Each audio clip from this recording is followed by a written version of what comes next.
पातक न सह ध्यान की हरि। गुरु को कीजे दंडवत कोटि कोटि प्रणाम। कीट न जाने भृंग को गुरु कर ले आपो समम। अलख नामी धाम ते उतरे जनहित हे। बंदो जय गुरुदेव पद जो भवारी दी।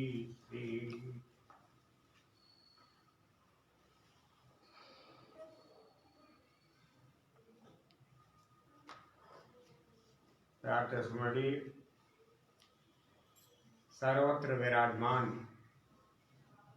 आंखों की ज्योत अनामी महाप्रभु रूप शब्द स्वरूप पूज्य पाठ परम संत स्वामी बाबा जी गुरुदेव जी महाराज, धर्म प्रेमी परमार्थ प्रेमी भाई बहनों और बच्चों, आज इस परिस्थिति में जो कुछ भी हो रहा है उसी पर संतोष जाहिर करना जरूरी है। कल्पना की कांक्षा से सुख नहीं मिलेगा। महात्माओं ने कहा कि चंदन की चुटकी भली गाड़ी भरा न काट। कहने का आशय यह है कि एक चुटकी चंदन हाथ में लग गया तो इसको रगड़ दो, घेर दो और दोनों आंखों के बीच बैठे हुए प्रभु के सिर पे लगा दो। एक गाड़ी काट लाने से क्या फायदा। पहले चंदन लोग इसलिए लगाते थे कि दोनों आंखों के बीच प्रभु है, प्रभु शीतल रहेगा। हमारे आचरण इतने अच्छे नहीं हैं कि हम पर मालिक प्रसन्न रहे, लेकिन चंदन शीतलता प्रदान करता है। अगर इस चंदन से शीतलता हासिल होती है तो प्रभु भी वंचित नहीं रहेगा, वो भी शीतल रहेगा और हमको जो है सही दिशा देगा। एक गाड़ी काट आ जाए और उसका कोई उपयोग नहीं, जलौनी है तो क्या फायदा। इसलिए जो आगे वही पर्याप्त है। इस समय स्वार्थों का डेरा, स्वार्थों का जमावड़ा जमीन पर यत्र तत्र जहां तहां देखने को मिल रहा है। साफ कहा है कि जे हिते कछु निस्वार्थ होई कहीं पर ममता कर सकती। जिससे व्यक्ति के स्वार्थ की पूर्ति होती है उस पर लोग प्रेम उड़ेल रहे हैं और यह रास्ता परमार्थ का है। परमार्थ के रास्ते पर स्वार्थी तत्वों का जमावड़ा शोभा नहीं देगा, शोभा नहीं देगा। हमारे स्वामी जी महाराज ने कहा बात चली तो कुछ और थी, उठी कुछ और हो गई, आगे बढ़ी कुछ और रूप ले लिया और निशाने पर पहुंचते पहुंचते कुछ और हो गई। उसका स्वरूप ही बिल्कुल बिगड़ गया। अगर ऐसे श्रोता हो तो क्या फायदा। बात कुछ और कही जाए, जीने से नीचे उतरे तो बात कुछ और हो गई, आगे बढ़े कुछ और, घर जाके संदेश कुछ और दे दिया। अब बताइए क्या फायदा। ये चीजें भी उनके बीच रखी जाती है जिनके अंदर कोई दम हो। कहा है श्रोता भक्ता ज्ञान निधि और कथा राम के गूढ़, मैं किम समझो जीव जड़ कलिमल से विमूढ़। श्रोता और वक्ता दोनों ज्ञान निधि हो तो श्रेष्ठ है, नहीं तो दशा क्या होगी जरा समझने की जरूरत है। शास्त्र जो है सबके घर में रखा हुआ है, रामायण भी है, गीता भी है, पोथी और पुराण भी है।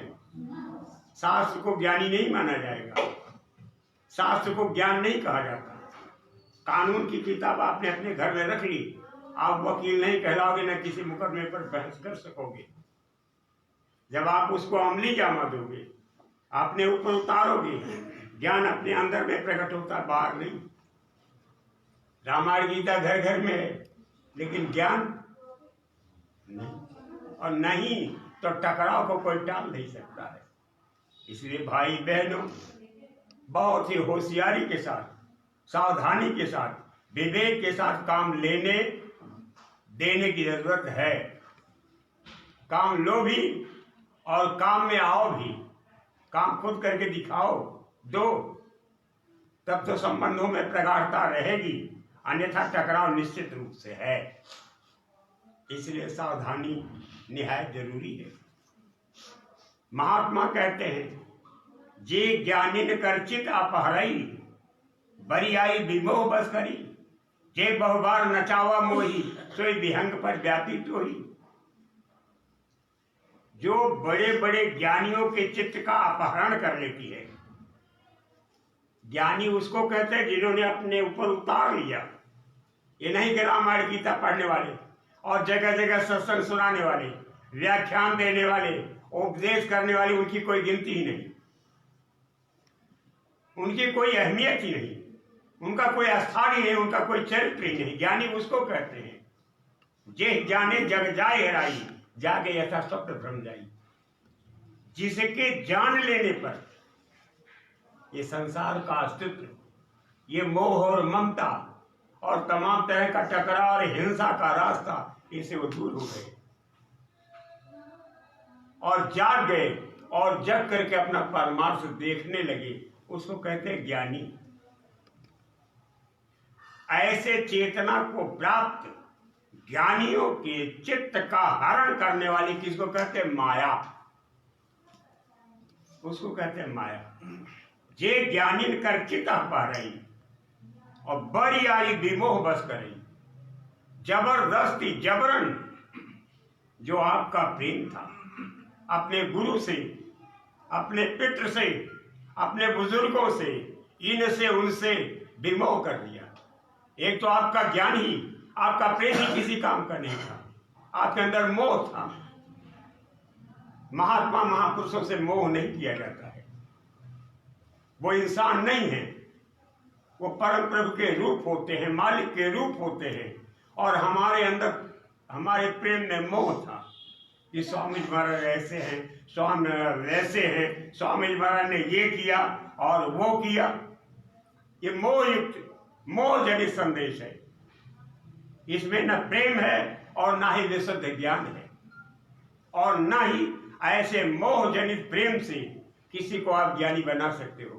ज्ञानी बनाओगे तो रास्ते से, जब वो हरिराई है, यानी हरि अपनी जगह बैठा हुआ है और हरि के एक राई,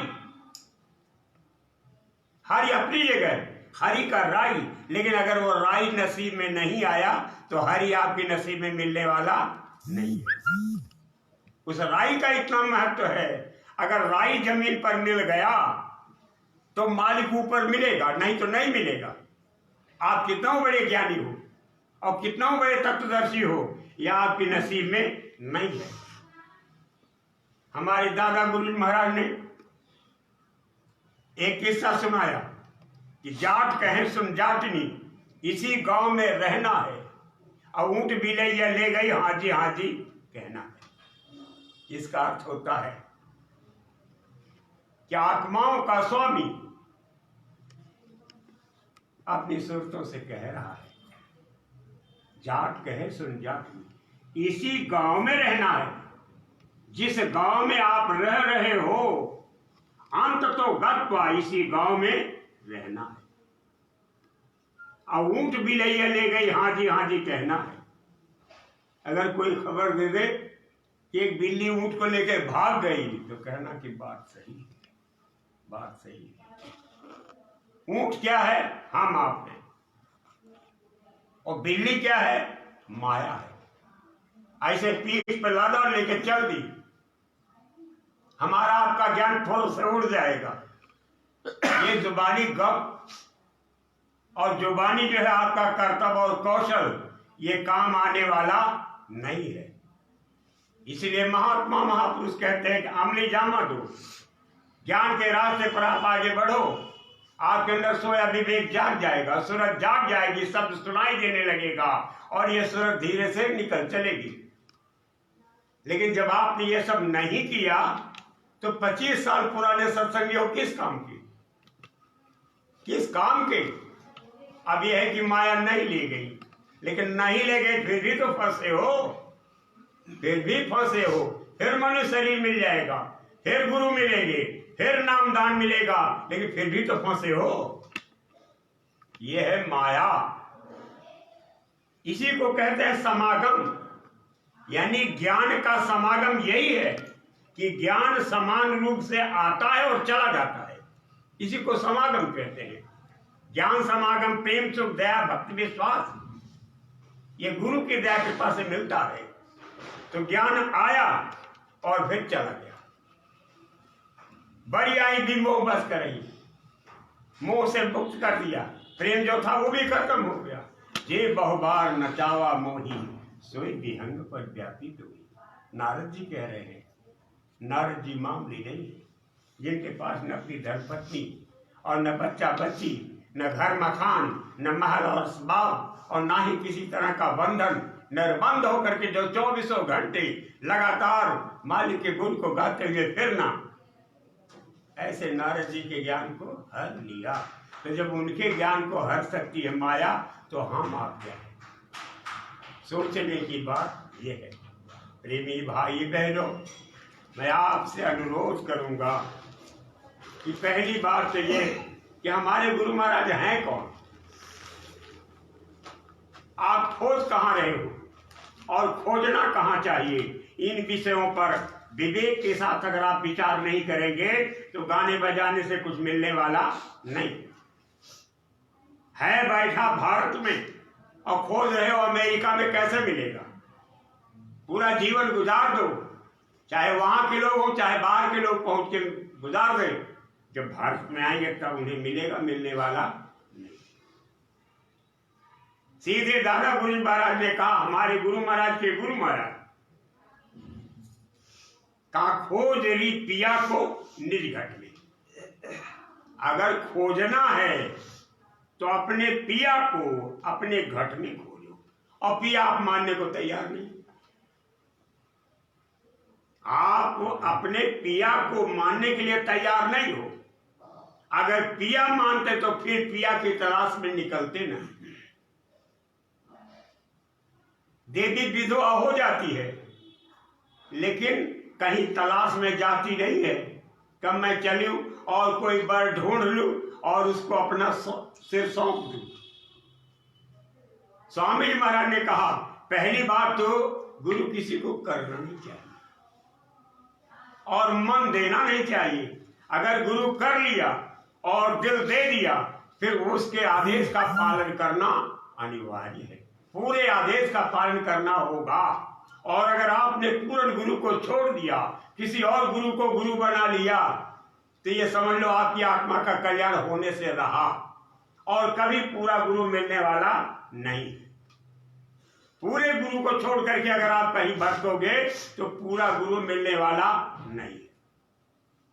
सन 65 में स्वामी जी महाराज ने, आज की बात है, सन 65 में स्वामी जी महाराज ने अपनी कलम से लिखा कि महात्मा महापुरुष जब ओझल हो जाएं, अपने बीच न रहें, ऐसी विषम परिस्थिति में साधकों को कैसे रहना चाहिए, क्या करना चाहिए, गुरु किसको कहते हैं और आप गुरु किसे मान रहे हो, गुरु किसे बनाया जा सकता है और गुरु करने पर क्या करना चाहिए, और जिस स्थान पर गुरु रहे वहां का क्या नियम होना चाहिए, कैसी संगत की नियमावली होनी चाहिए, इन सारे विषयों पर प्रकाश डाला गया है।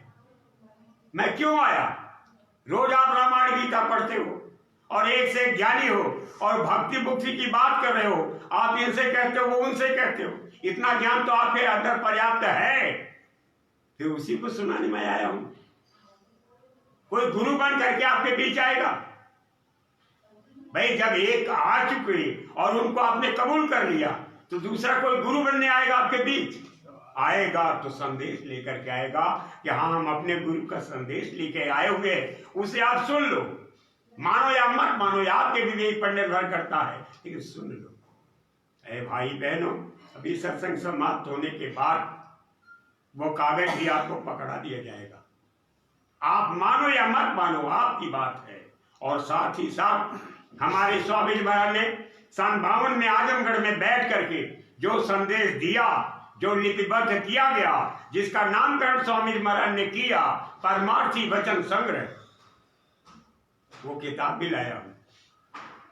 और साधकों को, सत्संगियों को अपने घर में कैसी फोटो रखनी चाहिए, किसकी रखनी चाहिए, किसकी नहीं रखनी चाहिए, क्या क्वालिटी होती है, परमार्थियों के विचार और व्यवहार कैसे होते हैं, इन सारे आंकड़ों को मद्देनजर रखते हुए जिस फोटो को पसंद किया गया वो भी आपके बीच लेके आया हुआ हो।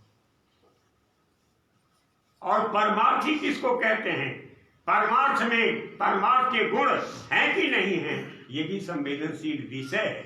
शुरुआत में ही जैसे किताब खोलोगे मालूम हो जाएगा कि हम परमार्थी हैं कि नहीं हैं। वो किताब भी आपके बीच आपको दे दी जाएगी, पैसा एक नहीं देना। लेकिन ये लक्ष्मण रेखा, अगर इस रेखा को पार किया तो सीता हरण तय है। और अगर सीता हरण हो गया तो रावण और मेघनाथ और कुंभकर्ण जब तक नहीं मरेंगे फिर सीता वापिस आने वाली नहीं। ये अंतर का विषय है, ये अंतर के खेल तमाशे हैं। साहब महात्माओं ने कहा कि कितना कुछ त्यागने के बाद, कितने त्याग के बाद तब यह गति ज्ञान बोध हासिल होता है, इसे आप जानते नहीं।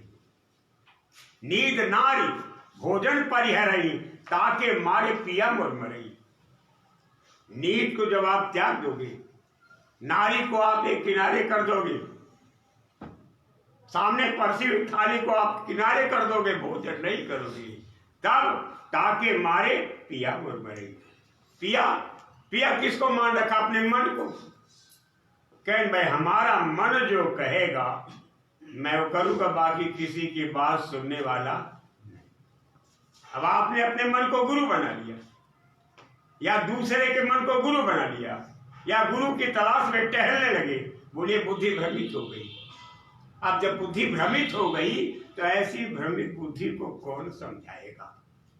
तो आपके बीच क्यों संदेश लेके आया हुआ। अब बताइए, जहां मैं आया वो इलाकाई महंत है, वो बहुत कुछ जानते हैं लेकिन तवज्जो देने वाला कोई नहीं। अब बताओ मैं क्या करूं। किसी गरीब के यहां कोई पहुंच जाए तो कितने लोग आएंगे। जब ऐसों को कोई तवज्जो नहीं, यहाँ स्वार्थों का बखेड़ा है। अब बताओ आपका कैसे काम होगा। ऐसी विषम परिस्थिति में है भाई बहनों, जो संदेश दिया जा रहा है, दिया जाएगा, उसे आप बड़ी गहराई के साथ सुने। अमली जामा दे तो कल्याण है, अन्यथा भारी टकराव के रास्ते पर आप चल पड़े हो, चल चुके हो। एक काल ऊपर है और उसके भाई चार चार काल हैं, और अंतर में काल बैठा हुआ है।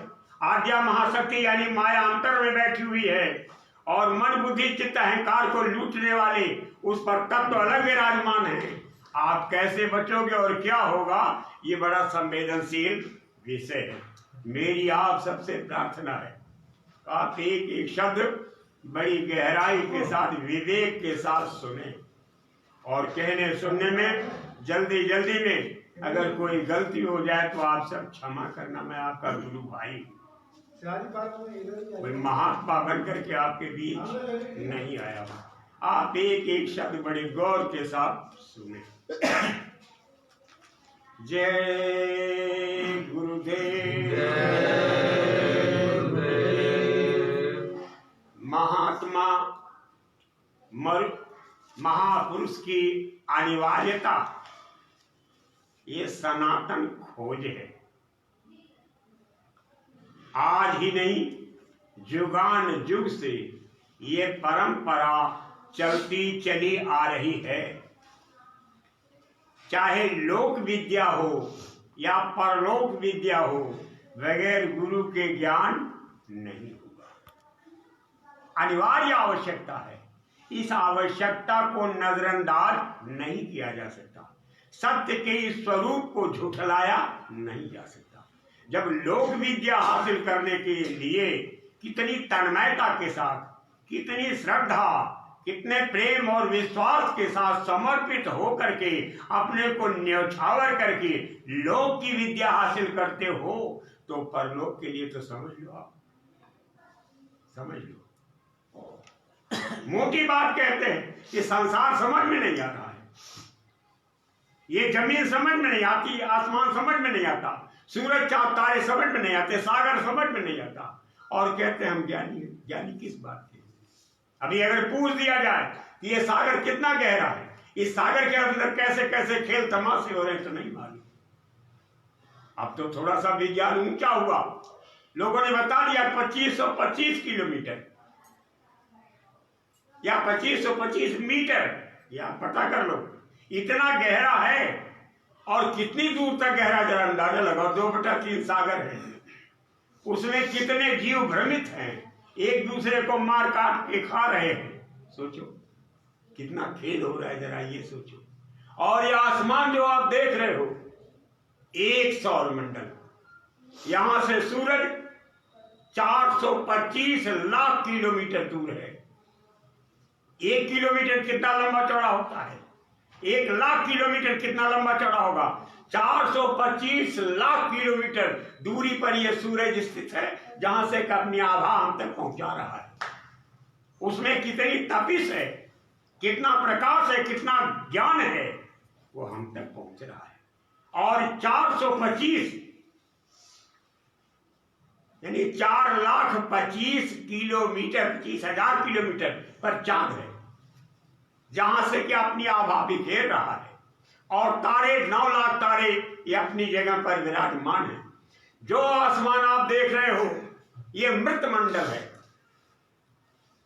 और इस आसमान के बहुत ऊपर चिदाकाश है, जो चैतन्य का आकाश है, चलता फिरता आकाश है, हमेशा सचल गाड़ी घोड़ा दौड़ रहा है। उसके बारे में आपको खबर नहीं है। इसके ऊपर और उसके ऊपर 8वें अटारी पर सच्चा साहिब बैठा हुआ है, जिसका प्रकाश इस सूरज को प्रकाशित कर रहा है। और ऊपर बिलियन सौर मंडल है, 1-2 नहीं, बिलियन सौर मंडल है, यानी लाखों करोड़ों सौर मंडल। ऐसे सूरज कितने होंगे, चांद कितने होंगे, तारे कितने होंगे, जरा अंदाजा लगाओ। अब अंदर की गति ज्ञान बोध को कौन बताएगा, कौन समझाएगा? इतना ये साधारण विषय नहीं। महात्मा कहते हैं कि गुरु बिन होए कि ज्ञान, ज्ञान की होए विराग बिन, गावहि वेद पुराण, सुख की लहई हरि भगत बिन। बगैर गुरु के ज्ञान नहीं। अब गुरु की कैफियत क्या है कि गुरु ही गुरु बनाते हैं। अगर गुरु को गुरु नहीं मिले तो समझ लो कि ज्ञान मिलने वाला। जमीनी गुरु क्या है? एक शरीर है, जैसे हम आप शरीर, ऐसे शरीर। लेकिन गुरु को गुरु कौन मिले? वो परम मालिक, वही परम मालिक। देह धरी मानुष की गुरु ने, वे है पूर्ण पुरुष अनाम। गुरु को गुरु मिले, जो अनामी महाप्रभु के रूप, वो जगे हुए गुरु थे, और उन्होंने उनको ज्ञान दिया। और जब वह गुरु मिले तब फिर चेतन सिंधु मिलता है। वो गुरु कौन है? शब्द गुरु, जो अज्ञान रूपी अंधकार से जीव को निकाल करके चैतन्य देश में लेके जाते हैं। और जब वो गुरु मिले तो वो गुरु अगले गुरु तक पहुंचा देते हैं। वो गुरु कौन है? अनामी महाप्रभु। ये सर्किल है, बगैर इस सर्किल के कोई अपने देश में जा नहीं सकता। महात्मा कहते हैं कि जा पर दया आदिकर्ता की, सो यह अमृत पीवन जाए। आदिकर्ता माने जो सर्वेश्वर, सच्चा सर्वेश्वर उसको कहते हैं। उसी को कहते हैं रब्बुल आलमीन, जो रब का भी रब है, जो सारी कायनात का सर्वेश्वर मालिक है, उसी को कहते हैं हक। ऐ भाई बहनों, उसके इस गहरे भेद को जान पाना बगैर गुरु के, बगैर पूर्ण गुरु के मुश्किल है। आपको संजोग से पूर्ण गुरु मिले, और गुरु महाराज से आपने प्रेम किया, प्रेम करने के बाद रास्ता दिया।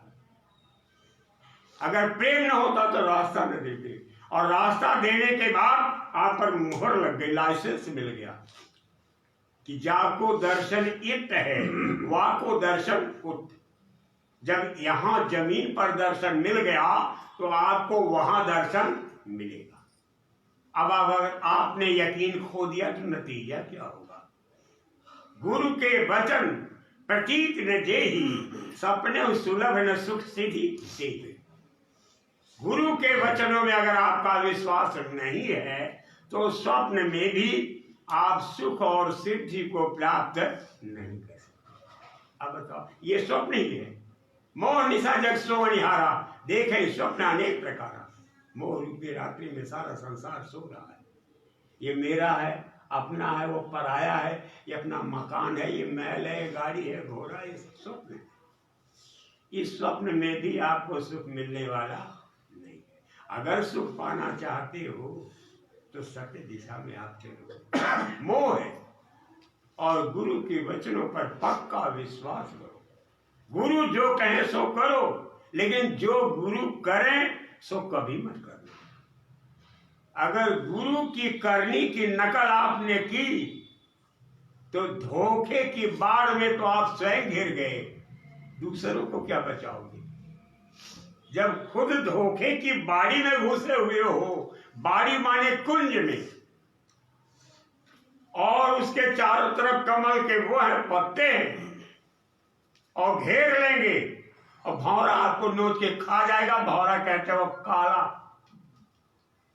वो काला माने निरंजन, तो क्या दशा होगी? इसलिए भौर के जाल से निकलने की जरूरत है।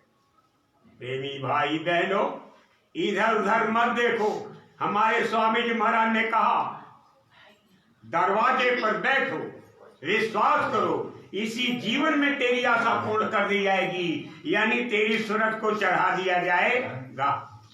जब स्वामी जी महाराज ने कह दिया कि इसी जीवन में तेरी आशा पूर्ण कर दी जाएगी, तो आपके अंदर अविश्वास कैसे? और जगह जगह ये चहलकदमी, ये आवाज उठती है कि जब गुरु महाराज रहे तब तो ज्ञान का स्वर कहीं फूटता ही नहीं था, और जैसे गुरु महाराज ओझल हुए तो तमाम तरह की बातें चल निकली कि उनकी दिव्य दृष्टि खुली है और उनकी दिव्य दृष्टि खुली। ये कौन सी बात? अब तो वक्त आ गया, वक्त आ गया, तमाम लोगों की दिव्य दृष्टि खुलेगी। ये गुरु महाराज की मौज है। दिव्य दृष्टि खुलेगी और ज्ञान कराएंगे, और जगह जगह दौरा कर रहे हैं स्वामी महाराज, इसको टाला नहीं जा सकता। लेकिन गुरु पर विश्वास करना अनिवार्य है। अगर विश्वास नहीं तो ये कामयाबी मुश्किल हो जाएगी। आगे बहुत तादाद में लोगों की दिव्य दृष्टि खुलेगी, दिव्य कान खुलेगा, दिखाई देगा, सुनाई देगा, लेकिन उस अमर मणि तक सब लोग पहुंच सके ये मुश्किल है। इसलिए कि नादानी में बहुत सारे ऐसे काम हो रहे हैं और होते जा रहे हैं, जिससे कि हमारा मनोरथ सिद्ध हो रहा है अधूरा। इसलिए आप सब सावधान हो जाओ। बगैर गुरु के ज्ञान मिलने वाला नहीं। और गुरु को खोजो तो अपने घट में, बाहर भटकने की जरूरत नहीं है। जो लोग बाहर भटक रहे हैं या कल्पना कर रहे हैं या कांक्षा कर रहे हैं कि शायद ऐसे ही हमारे गुरु महाराज थे, ऐसे ही बोलते थे, कुछ मिलता जुलता, ऐसे ही करते कराते थे, या ऐसे भेष था और ये बड़े ऊंचे तबके के महात्मा दिखाई दे रहे हैं, ऐसा सब कुछ मान लिया तो बेड़ा गर्क। बेड़ा गर्क। कान खोल के सुन लीजिए, गुरु वो हैं कि स्वयं अपना भेद बताएंगे। और अंतर में भी अगर गुरु का दर्शन होता है तो साफ कह दो कि महाराज जी ऐसे, मेरा विश्वास आप पर जमने वाला नहीं। आखिर जब आप गुरु हैं तो हमारे कौन गुरु जमीन पर और कहां तक साथ दिए? पहले ये बताओ, आप वही गुरु हो या कोई और हो? अगर और हो तो हमारे गुरु महाराज की तरह बोल डोल के दिखाओ। हमारे गुरु महाराज जैसे आचरण नहीं तो आप हमारे गुरु महाराज कैसे? अब माना कि आप नाटक कर रहे हो, इस नाटक पर विश्वास कैसे करूं? और सत्य देश में पहुंच भी जाऊंगा, चलो वैसी शोभा मैंने देख ली तो हाँ चलो गुरु महाराज मिल गए, लेकिन हमारे गुरु महाराज से ज्यादा अच्छे नहीं है। जब इतना सुंदर आपका विचार भाव होगा तब जाकर के आपका कल्याण होगा, वरना इसके पहले नहीं। जब शुद्ध गुरु महाराज आपको अंतर में मिलेंगे तब जो है ज्ञान का उदय होगा। ये तो पहले गुरु मिले, जो जमीन पर मिले वो अंतर में मिले, और फिर उसके बाद वो गुरु दूसरे गुरु को मिलाएंगे, यानी शब्द को पकड़ाएंगे। कैसे पकड़ाएंगे? कि शब्द खुलेगा गुरु मेहर से, और खींचे सुर्त गुरु बलवान। जब गुरु महाराज की मेहर आप पर होगी, दया कृपा होगी, मेहर आलूद की नजर आप पर पड़ेगी, तो आपको शब्द मिलेगा, और जब शब्द मिलेगा तो खींचे सुरत गुरु बलवान। इस सूरत के प्रकाश को जो यहां से लेकर के यहां से यहां तक फैला हुआ है, इसको नीचे से खींचेंगे और खींच करके ऊपर पहुंचाएंगे। और फिर यहां से कितनी ऊंचाई पर ले जा करके जरा अंदाजा लगाओ। यहां से 86,000 योजन की दूरी पर यमपुरी है। एक योजन में 4 कोस, अब गणित आप लगा डालिए। इतनी दूरी पर तो यमपुरी है, जहां कर्मों का हिसाब होता है और नरकों का बखेड़ा है और तमाम तरह की तकलीफ और पीड़ा है, और उसके ऊपर वो परम प्रभु कितनी ऊंचाई पर बस रहा, जरा सोचने की जरूरत है। अगर इस जिस्म से सूरत को निकाल लिया जाए तो आप समझ लो कि यहाँ तो सब जला करके राख कर देंगे, फिर दोबारा आप अपने शरीर को पाओगे नहीं। इतनी ऊंचाई पर वो मालिक बैठा हुआ है। प्रेमी भाई बहनों, जब सत्य जी महाराज की दया होगी तो सत्य जी महाराज का जौहर होता है कि ऊपर से अक्स उतारा जाता है। अक्स माने चित्र। जैसे फिल्म में आप देखते हो अमेरिका या यूरोप के देशों का या और देशों का चित्र देखते हो, वहां की गतिविधियों को आप देखते हो, ऐसे ही आपके सामने चित्र आएगा और आप उस चित्र को देखोगे। ये स्वर्ग है, ये बैकुंठ है, और ये नरक है, और ईश्वर का, ये ब्रह्म का, ये पार ब्रह्म का, ये महाकाल पुरुष का, और इसके बाद सत्पुरुष अलग अगम, ये सब दिखाते हैं, पर्दे पर दिखाते हैं। और देख करके जीव संत हो जाता है कि मैं अपने घर में बैठा हूँ और कैसा ये विचित्र दृश्य आ रहा है। तो जब आप देखोगे तब कहोगे। ये शब्द का कौशल होता है और किसी दूसरे का कौशल नहीं। वो दूसरे गुरु से मिलाते हैं और वह गुरु फिर ले जाकर के आपको परम प्रभु के यहाँ पहुंचाते हैं। लेकिन ऐसे नहीं इतनी जल्दी सारा फेल हो जाता है। प्रेमी भाई बहनों, और ज्ञान की हो वैराग भी। अगर आपके अंदर वैराग नहीं होगा तो बोलिए आपका मनोरथ कैसे होगा? वैराग किसको कहते हैं? आसक्तिहीन हो। आप घर में हो लेकिन आपका चित्त अपने गुरु महाराज में, इसको कहते हैं वैराग।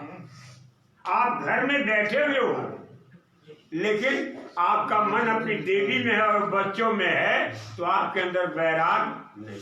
घर में रहते हुए जो बेघर हो गया और घर को छोड़ के कहीं और देखने लगा, वही है बैरागी। तेहि पुर बसत भरत बिन रागा, चंचरीक जिन चंपक बागा। भरत वैरागी कैसा जीवन गुजारते रहे, बैरागी की तरह जीवन भर रहे, और मिट्टी खोद करके नीचे आसन लगा करके कुछ का वहां भजन करते। उन्होंने साफ कहा कि सांच कहो सुन सब पतिया हो, चाहिए धर्मशील नर ना हो। जो हठ बसरा दे हो मही, रसा रसा कर जाई कर। कि मैं सत्य कहता हूं, मेरी बात पर विश्वास करो। अगर जबरदस्ती आप मुझे राजा बना दोगे तो ये धरती रसातल में चली जाएगी। सोचिए कितना साफ और बेबाक कह रहे, साफ बेबाक है। साफ कहते हैं कि जो करनी समझे प्रभु मोरी, नहीं निस्तार कल्प सत कोई। अगर वो मालिक हमारी करनी को समझेगा, देखेगा। महात्मा महापुरुष कहते हैं प्रभु जीव के गुण आए गुण जन देखिए, ऐसी रहन आई। आप इस जीव के गुण और अगुण को मत देखिए, क्योंकि इसके अंदर वह विवेक नहीं है कि क्या करना चाहिए क्या नहीं करना चाहिए। लेकिन भरत कह रहे हैं कि अगर मालिक मेरे अवगुण को देखेगा तो नहीं निस्तार कल्प सतगोरी। सैकड़ों कल्प तक इस जीव का निस्तार होने वाला नहीं है। और सैकड़ों कल्प का मतलब क्या होता है? 4,32,000 वर्ष कलयुग, 8,64,000 वर्ष सीधे द्वापर, और 17,28,000 वर्ष त्रेता, और 34,56,000 वर्ष सतयुग। 4 युग की एक चौकड़ी, 72 चौकड़ी के एक मनवंतर, और 14 मनवंतर का एक कल्प। आप गणित लगा के देखिए कितना लंबा गणित हो जाता है। इतने लंबे पीरियड तक और कितने कल्प तक पड़े रहेंगे, निस्तार होने वाला नहीं। और आप समझते हो कि हम माहे पारा हो गए, हमको मालिक ने मुक्त कर दिया, अब हमारी आत्मा को कोई रोक नहीं सकता। ये तो सत्य है कि कोई रोक नहीं सकता, लेकिन जब दोनों गुरु ऊपर के मिलेंगे तब। अगर गुरु नहीं मिले तो बोलो आपकी आत्मा का कल्याण कैसी हो? गुरु गुरु से मिलाते हैं। इसलिए प्रेमी भाई बहनों, जब आपके अंदर वैराग होगा और आप घाट पर बैठोगे, रोगे, चीखोगे, चिल्लाओगे, और उसी पीरियड में काल और माया के पुर्जे, उनके पुतले ऐसे आपके सामने आ जाएंगे और ऐसा तोप तलवार चलाएंगे, ऐसे तीखे तीर मारेंगे, ऐसी बयानबाजी ऊंची करेंगे कि आपका दिल जो है एकदम से चाक चाक हो जाएगा, टुकड़े टुकड़े हो जाएगा, आपके अरमान धूल धूसरित होंगे। तब ये कहेंगे कि मेरा कल्याण होने वाला नहीं। इतनी जबरदस्त मार पड़ती है। आपने तो पूछा नहीं, किसी जानकार से पूछा नहीं, और बताने वाला आया तो सुना नहीं, और सुना तो विश्वास नहीं किया, और दुनिया के तमाशों में आप मशगूल रहे, फिर आपको क्या मिलेगा? मैं दावे के साथ कहता हूं कि जो बातें कही जा रही हैं, इनको अगर आप अमली जामा दोगे तो कुछ पाओगे, और नहीं तो बस ऐसे रह जाओगे।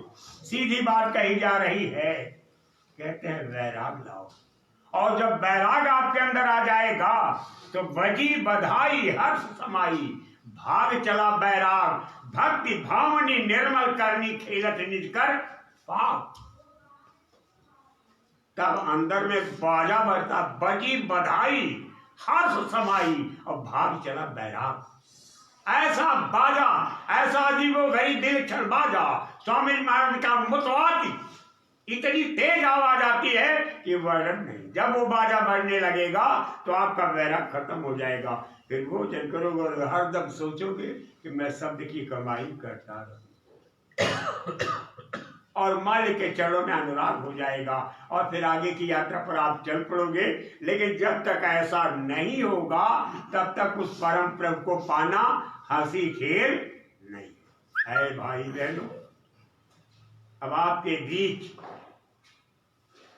हमसे, हमारे स्वामी जी महाराज से पहले भी महापुरुष आ चुके हैं। संत सभी धुरघर से आवे, भेद कुल मालिक का गावे। जितने भी संत आए धुरघर से आए हैं। संत एक डिग्री है, संत एक ज्ञान है, संत एक पोस्ट है, एक कुर्सी है, एक तख्त और ताज है। जब वो ऊपर से आ जाता है, जिस जिस्म के अंदर समा जाता है, तो वो संत बन जाता है। ऐसे नहीं कहा ऐसे चलते फिरते संत बन जाओगे। तो पीछे जो संत आए हैं उन्होंने अपनी वाणी में क्या क्या लिखा है, जरा गहराई के साथ सुनिए, उस पर विचार कीजिए। थोड़ी देर तक संयम को बनाए रखिए, क्योंकि हमको भी यहाँ से चल के लंबी यात्रा करनी है। और फिर आपके बीच में जो कुछ देना है मुफ्त में बांट के चल देंगे। आप उसका स्तर का उपयोग करेंगे, आप जाने, आपका काम जाने। लेकिन मैं अपना मकसद पूरा कर रहा हूँ। अगर उस लक्ष्य में आपका लक्ष्य है या उसमें आप लाभ देख रहे हो तो आगे बढ़ो, नहीं तो आप जानो आपका काम जाना। जरा गौर के साथ सुनिए, बोलो।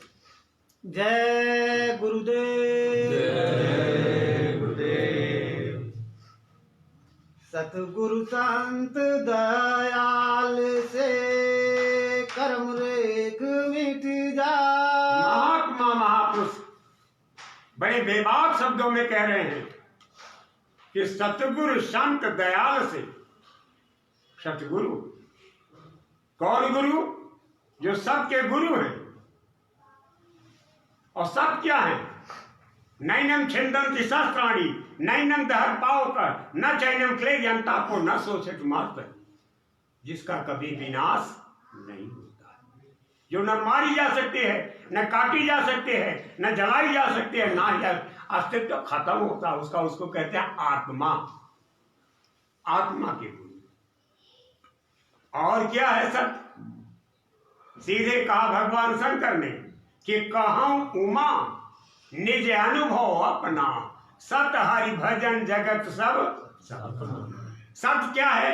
हरि का भजन। हरि का भजन किसको कहते हैं? अब उसे हरि का भजन कहो या राम भजन कहो या कृष्ण भजन कहो, वो सत्य है। बाकी ये जगत जो है ये सत्य नहीं है। वो भजन है क्या? महात्मा कहते हैं कि राम भजन सोई मुक्ति गोसाई, आना इच्छित आवई बढ़ियाई। वो राम भजन है जो ऊपर से आ रही है, चाहे आप इच्छा करो चाहे मत करो, 24 घंटे आपके अंदर आ रही है आवाज, उसको कहते हैं सत्य। आत्मा को सत्य कहते हैं। और जो आवाज आ रही है जिसको साउंड ऑफ गॉड, गैबी आवाज, इल्मुल इल्म, सत्यनारायण कथा, ऊधव गीत और वर्ड और कलमा तमाम नामों से पुकारा हुआ है, वो सत्य है। दोनों सत्य हैं। जब दोनों मिल जाते हैं और दोनों का ज्ञान हासिल कर लेते हैं और उस परम प्रभु तक पहुंच जाते हैं, मुकामे हक की हकीकत को देख लेते हैं, तब वो क्या कहलाते हैं? सतगुरु। और वही है संत। अंत लखा सो संत कहाँ है? सतगुरु संत दयाल है। वो दयाल पद है और नीचे काल पद है। नीचे कहा है कि काल रचा हम समझ बूझ के, बिना काल नहीं खौफ जीव के। काल की रचना हमने समझ बूझ करके की है और बिना काल के जीवों के अंदर खौफ नहीं है कि हमको क्या करना चाहिए क्या नहीं करना चाहिए, ये अच्छा है या बुरा है, ये जायज है नाजायज है, क्या करें क्या कहें, क्या सुने क्या पढ़ें। सब पर एक कंट्रोलर है। कंट्रोलर, ये चारों कंट्रोलर हैं, इनको कहते हैं काल। जिसके अंदर दया नाम की चीज न हो उसको कहते हैं काल। इशारा किया है कि तप कर मोह निरंजन लायो, झजरी दीप मझारा, सुर नर मुनि को छल से मारे, लखयु करत आहारा, संतो ईना देश। तपस्या करके हमको उतारा और उतारने के बाद यहाँ फंसा दिया। और कितने यत्नों से फंसाया है, किन किन को फंसाया है कि बड़े बड़े ऋषि मुनि, देवी और देवता और राम और कृष्ण और ईसा मूसा, ये सब के सब फंसे हैं। ये इस संसार को छोड़ करके जा नहीं सकते, सब बंधन में पड़े हुए हैं। फंसने से बचेगा कौन? जो बंधन मुक्त हो जाएगा। तमाम बंधनों में बाधा गया। बंधन क्या है? स्थूल शरीर का बंधन अलग, लिंग शरीर का बंधन अलग, सूक्ष्म शरीर का बंधन अलग और कारण शरीर का बंधन अलग। इन 4 शरीरों के बंधन हैं और हर शरीर के बंधनों पर अगर व्याख्या की जाए तो समय लगेगा। जो इन बंधनों से मुक्त हो जाएगा और चारों शरीरों को उतार कर रख देगा, जो सूरज के प्रकाश में अपने प्रकाश को देखते हुए निकल जाएगी सूरज, वो जो है निकल गई। बाकी तो सब फंसे हुए हैं, सब यहाँ फंसे हुए हैं। और हमको आपको निकालने के लिए संत भी यहाँ आते जाते रहते हैं, फंसे रहते हैं कि संत मही विचरत के हेतु जड़ जीवन का करत। जड़ जीवों को चैतन्यता प्रदान करने के लिए संत हमारे बीच रहते हैं। आप बताओ, आप ये कहते हो कि चले गए, आपकी सूझबूझ आपका विवेक है। जब साफ कहते हैं कि शब्द स्वरूपी संग है, कभी न होते दूर, धीरज रखिए चित्त में दिखेगा सत नूर। वो सत नूर, वो सच्चा प्रकाश आज नहीं तो कल, कल नहीं तो परसों दिखाई देगा।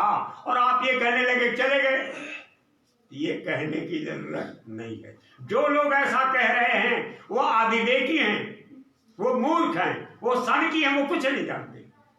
वो केवल स्थूल शरीर को देख रहे हैं, लिंग शरीर के खेल को नहीं जानते, सूक्ष्म शरीर के खेल को नहीं जानते और कारण शरीर की लीला को वो नहीं जानते। जब नहीं जानते तो क्या गाएंगे?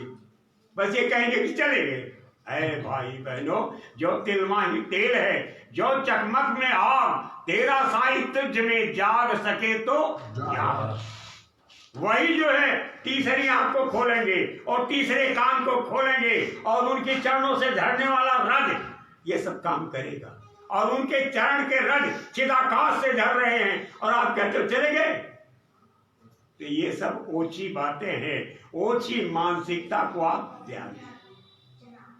सतगुरु संत दयाल, वो ऊपर है, सतपुरुष के ऊपर वो चारों पद जो है दयाल पद है, इनका कभी भी विनाश नहीं होता। और इन चारों में भी सदगुरु की महिमा व्याप्त है। चारों में सदगुरु मौजूद है, चारों में सदगुरु का दर्शन होगा। और जगह जगह कैसी लीला और छटा देखने को मिलती है। ये ज्ञान गति बोध आगम और अपार है। उनकी दया से कर्म रेख मिट जाए, कर्म की रेखा मिट जाती है। संत दयाल हैं, बाकी कर्म की रेखा मिटाने वाला कोई नहीं है। सीधे लिखा है भाविव मेट सके त्रिपुरारी। त्रिपुरारी माने संकर नहीं होता, त्रिपुरारी माने जो तीन पुर के आर्य हैं।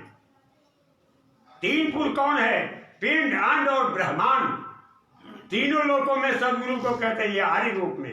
अरे भाई हमारे सारे बंधन को काट देंगे, माया को काट देंगे, तमाम छलावा और तमाम तरह का प्रबंध और तमाम तरह की रचना और विस्तार जो किया जा चुका है, सारे विस्तार को काट करके गिराने वाली शक्ति को सतगुरु कहते हैं। वो चाहेंगे तो कर्म रेख मिट जाएगा, वरना जो भाग्य में लिख दिया है वो मिटने वाला नहीं।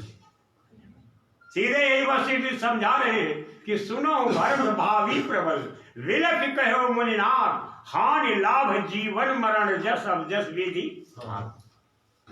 भावी प्रबल है, जन्मना मरना हानि लाभ यश अपयश का होना ये पूर्णतः निश्चित है। इसको कोई माई का लाल टाल नहीं सकता। लेकिन वही गोस्वामी महाराज करें कि भावी में सेकंड वो संत सदगुरु होते हैं, बाकी किसी के बस की बात नहीं।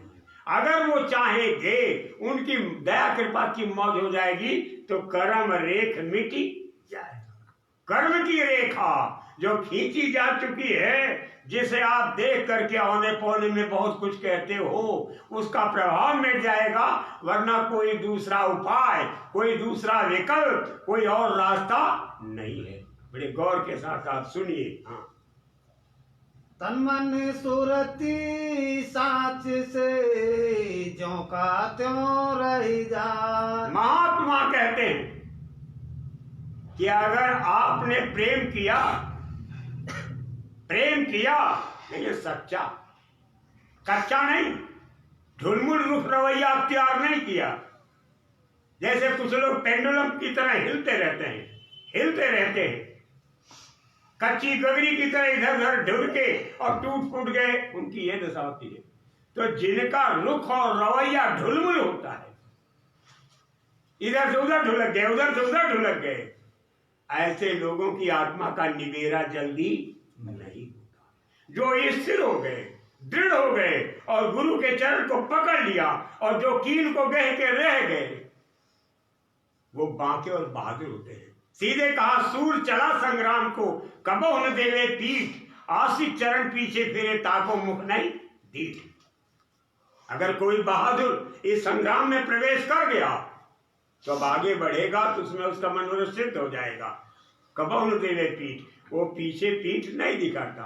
और आशिक चरण पीछे फिरे ताको मुख ने दूठ।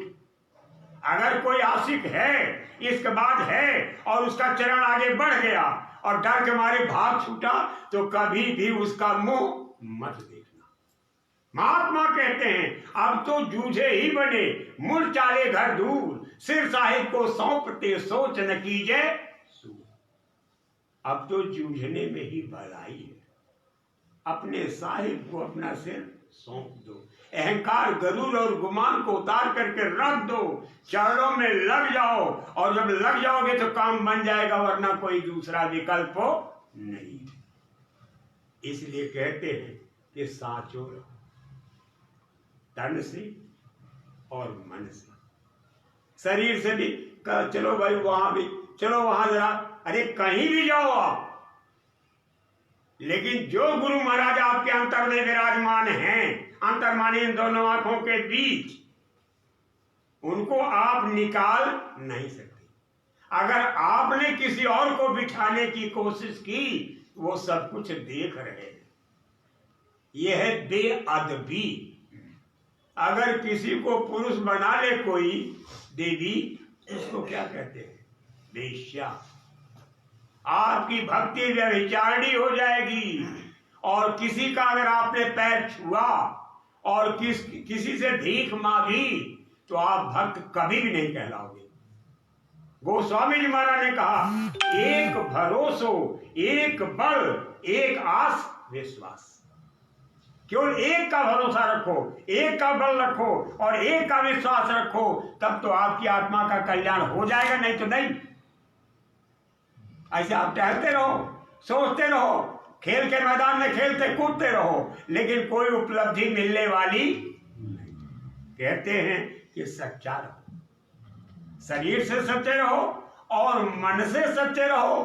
मन के घाट पर कभी भी इनको जगह मत दीजिए। मन का घाट क्या है? ये आंख, कान, नाक, जिह्वा, मुंह, हाथ, पैर और स्पर्श, ये मन के घाट हैं।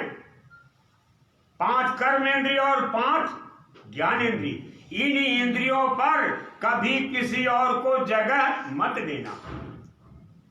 जगह देने का मतलब क्या हुआ? जैसे अगर आपने किसी का पैर छुआ और किसी की छज को अपनी आंख में बिठाया और किसी की बात को कान से सुना और गुरु मान लिया और किसी को गुरु समझ करके उसका दर्शन करने के लिए गए और किसी की सेवा गुरु समझ करके किया, तो आपने मन के घाट पर किसी और को बिठा दिया, तो आपकी भक्ति व्यभिचारिणी हो जाएगी। कान खोल के सुन लीजिए, ये है मन की। इसीलिए कहा कि मन औटे ते राज है, मन चीन्हे ते संग, मन है जीव के साथ में आते विसरी गयो निज काम। मन को औट दो, किसी और को अपना मीत, अपना महबूब और अपना यार मत मानो, नहीं तो ऐसा जबरदस्त धोखा होगा कि गिरोगे, ऊंचे से नीचे चले आओगे, चकनाचूर हो जाओगे और सारा ज्ञान का सिक्का जमाने की पुरजोर कोशिश करना यह आपका चूर चूर हो जाएगा। ज्ञानी अगर बनना है तो अपनी इंद्रियों के घाट पर भी अपने गुरु के सिवा किसी को स्थान मत दो। इंद्रियों के घाट पर मतलब मल इंद्रिय मूत्र इंद्रिय है, तो वहां क्या है? स्वामी महाराज ने जो हुक्म दिया है, जिस ढंग से रहने का आदेश दिया है, उसी ढंग से रहो। अगर आपने गैर कानूनी कोई कार्यवाही की तो फिर भयानक खतरे के जाल में उलझ जाओगे। कोई बंधन काटने वाला नहीं। तन मन से साचा रहिए। जो सच्चा रहेगा और इस रास्ते पर चलता रहेगा वो कामयाब होगा, नहीं तो नहीं। फिर से एक लाइन पढ़िए। तन मन सुरती साच से ज्यों का त्यों रह जाए। सूरत से, ये तो तन मन की भक्ति हो गई। सूरत से साथ अगर रहोगे तो ज्यों का ज्यों रह जाए, आप सुरक्षित रह जाओगे, अन्यथा नहीं। अब सूरत से साथ रहना कितनी बड़ी बात है। हमारे स्वामी महाराज ने कहा, जिस्मानी इबादत से खुदा का दीदार नहीं होगा, शरीर की पूजा से वो मालिक मिलने वाला नहीं है। अगर आप भी शरीर की पूजा कर रहे हो तो शरीर का लाभ तो मिलेगा, लेकिन शरीर से भगवान का दर्शन मिलने वाला नहीं। शरीर की क्रिया से प्रभु नहीं मिलेगा, मन की क्रिया से, मन की पूजा से कहो आपको मिलेगा लाभ, तो मन का लाभ मिलेगा, लेकिन आत्मा का लाभ मिलने वाला नहीं। और अगर उस लाभ को पाना चाहते हो तो आत्मा से पूजा करो, आत्मा से आराधना करो, आत्मा से उस प्रभु को देखो। जब देखोगे तो लाभ आपका पूर्ण सुरक्षित रहेगा और वो सर्वदा लाभ मिलता रहेगा, नहीं तो नहीं। जो का त्यों सुरक्षित रह जाओगे। अब जरा आप सोचो, जितने भी लोग हैं जरा उनसे पूछिए कि भक्ति आप किस चीज से कर रहे हो? तन से कर रहे हो, मन से कर रहे हो, तो सुरक्षा ज्ञान आप कैसे हासिल करोगे? ये बड़ा गंभीर विषय है। जब तक चैतन्यता को हासिल नहीं करोगे और चैतन्य पुंज को नहीं प्राप्त करोगे, तब तक चैतन्य धाम कभी भी देख नहीं सकते। अक्ष माने पर्दा। पर्दा आया, पर्दा सामने देखा, कहा ऐसे ही अमेरिका है, आपने देख लिया पर्दे पर, लेकिन सत्य का न दर्शन होगा और न सत्य का बोध होगा। इसलिए है प्रेमी भाई बहनों, ये रास्ता कोई बच्चों का खेल नहीं है, ये बच्चों का खेल नहीं है। ज्ञानियों के मार्ग पर अगर चलना चाहते हो, पुरुषार्थों के रास्ते पर चलना चाहते हो और विवेक के साथ जीवन गुजारना चाहते हो, तो एक एक शब्द को अमली जामा दो, वरना आप जाने आपका काम जाने। सीधे महापुरुष कहते हैं अगली लाइन, संत चरण का रज सरे हरे सकल विष व्याध। महापुरुष कहते हैं संत चरण। अब यहां संत खाली कह रहे हैं, कार्य सरे, सरे माने सिद्ध होता है। आपके सारे कार्य चाहे लोक के हो या परलोक के हो या आगम लोक के हो, सारे कार्य आपके सिद्ध होंगे।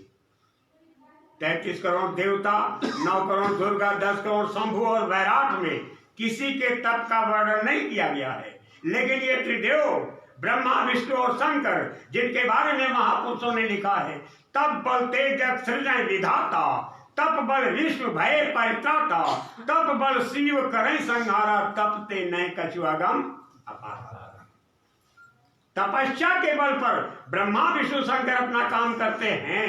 तपस्या से कोई चीज अगम अपार नहीं है, लेकिन शरीर की तपस्या से उस प्रभु को प्राप्त नहीं कर सकते।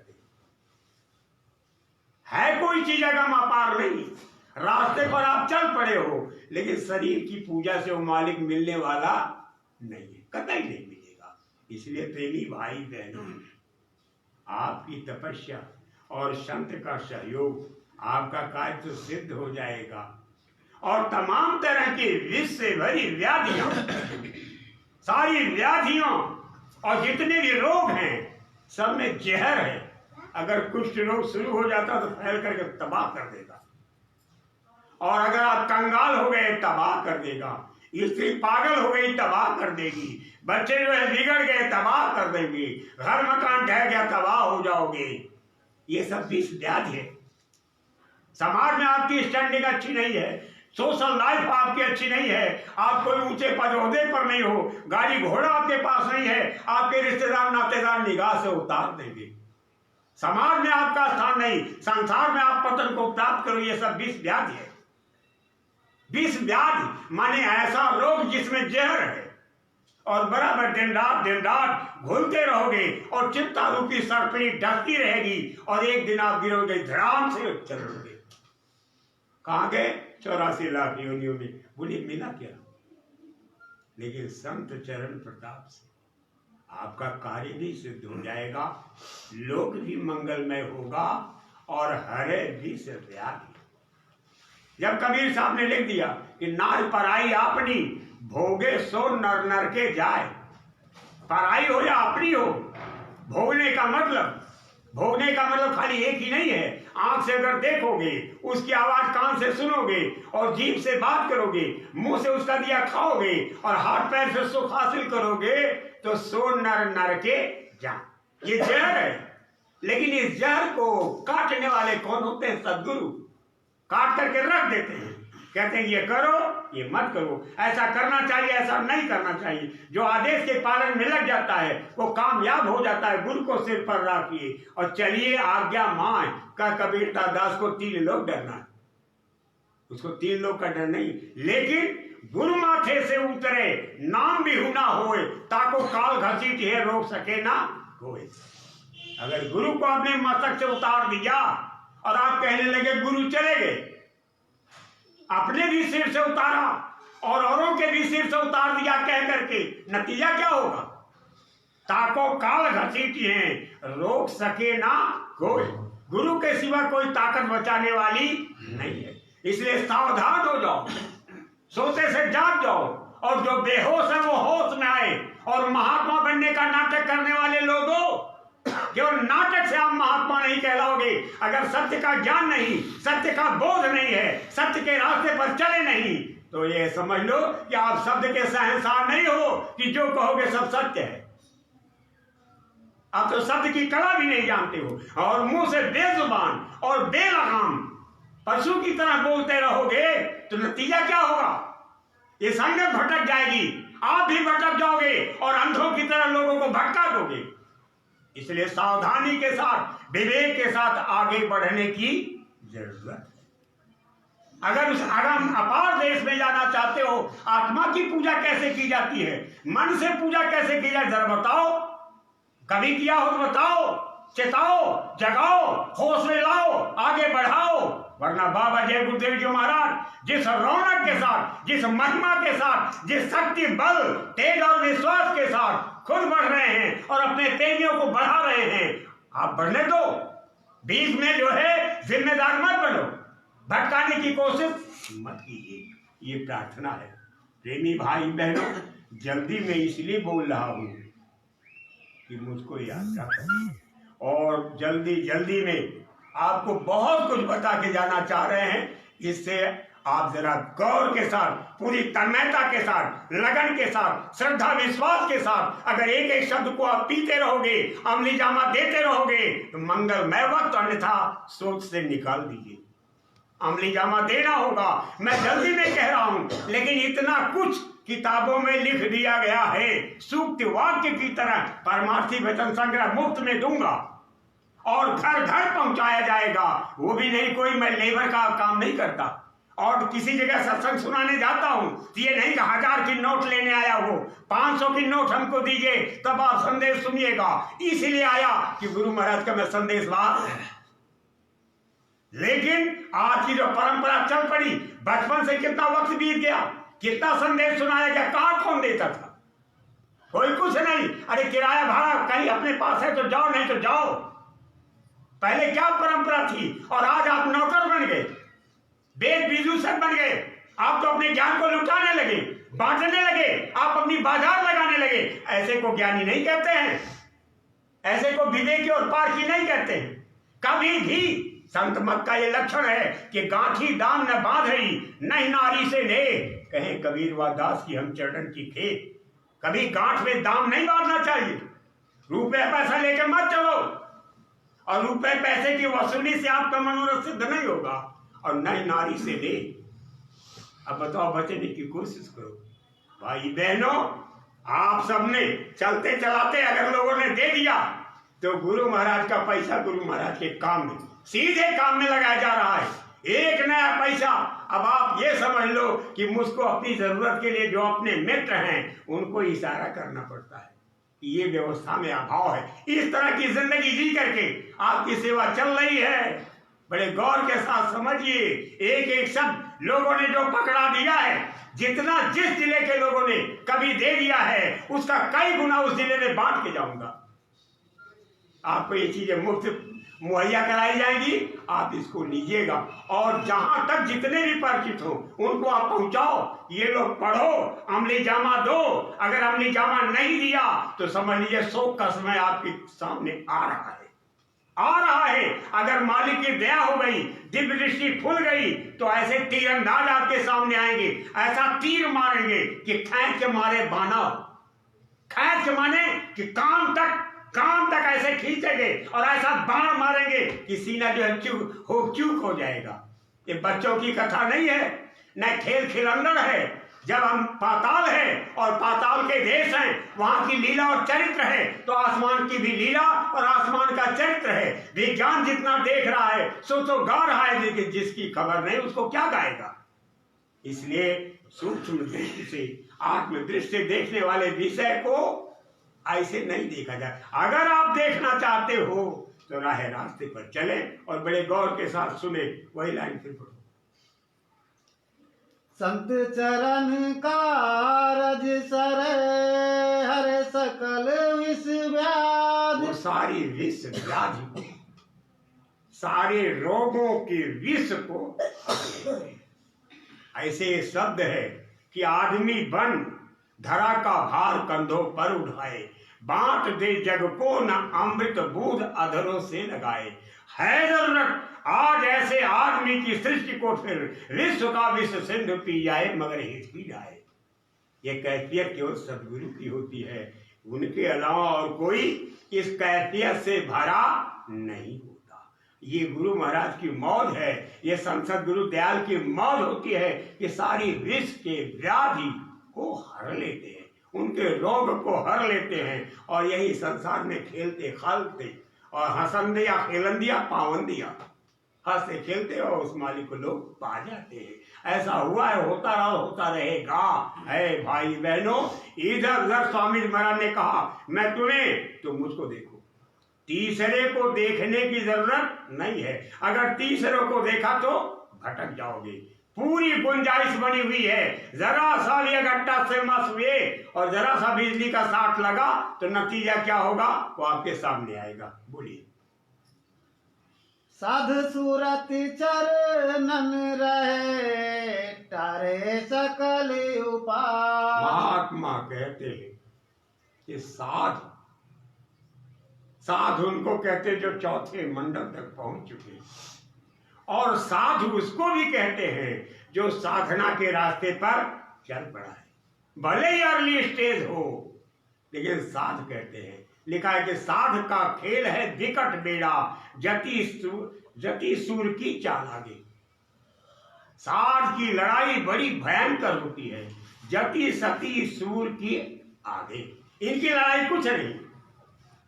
कहा साध संग्राम है 2-4 पल का, सती संग्राम पल एक लागे। साधकों की लड़ाई 2-4 पल चलती है, जब बड़ा कड़ा मुकाबला हो जाए उसके बाद कोई न कोई स्वाहा।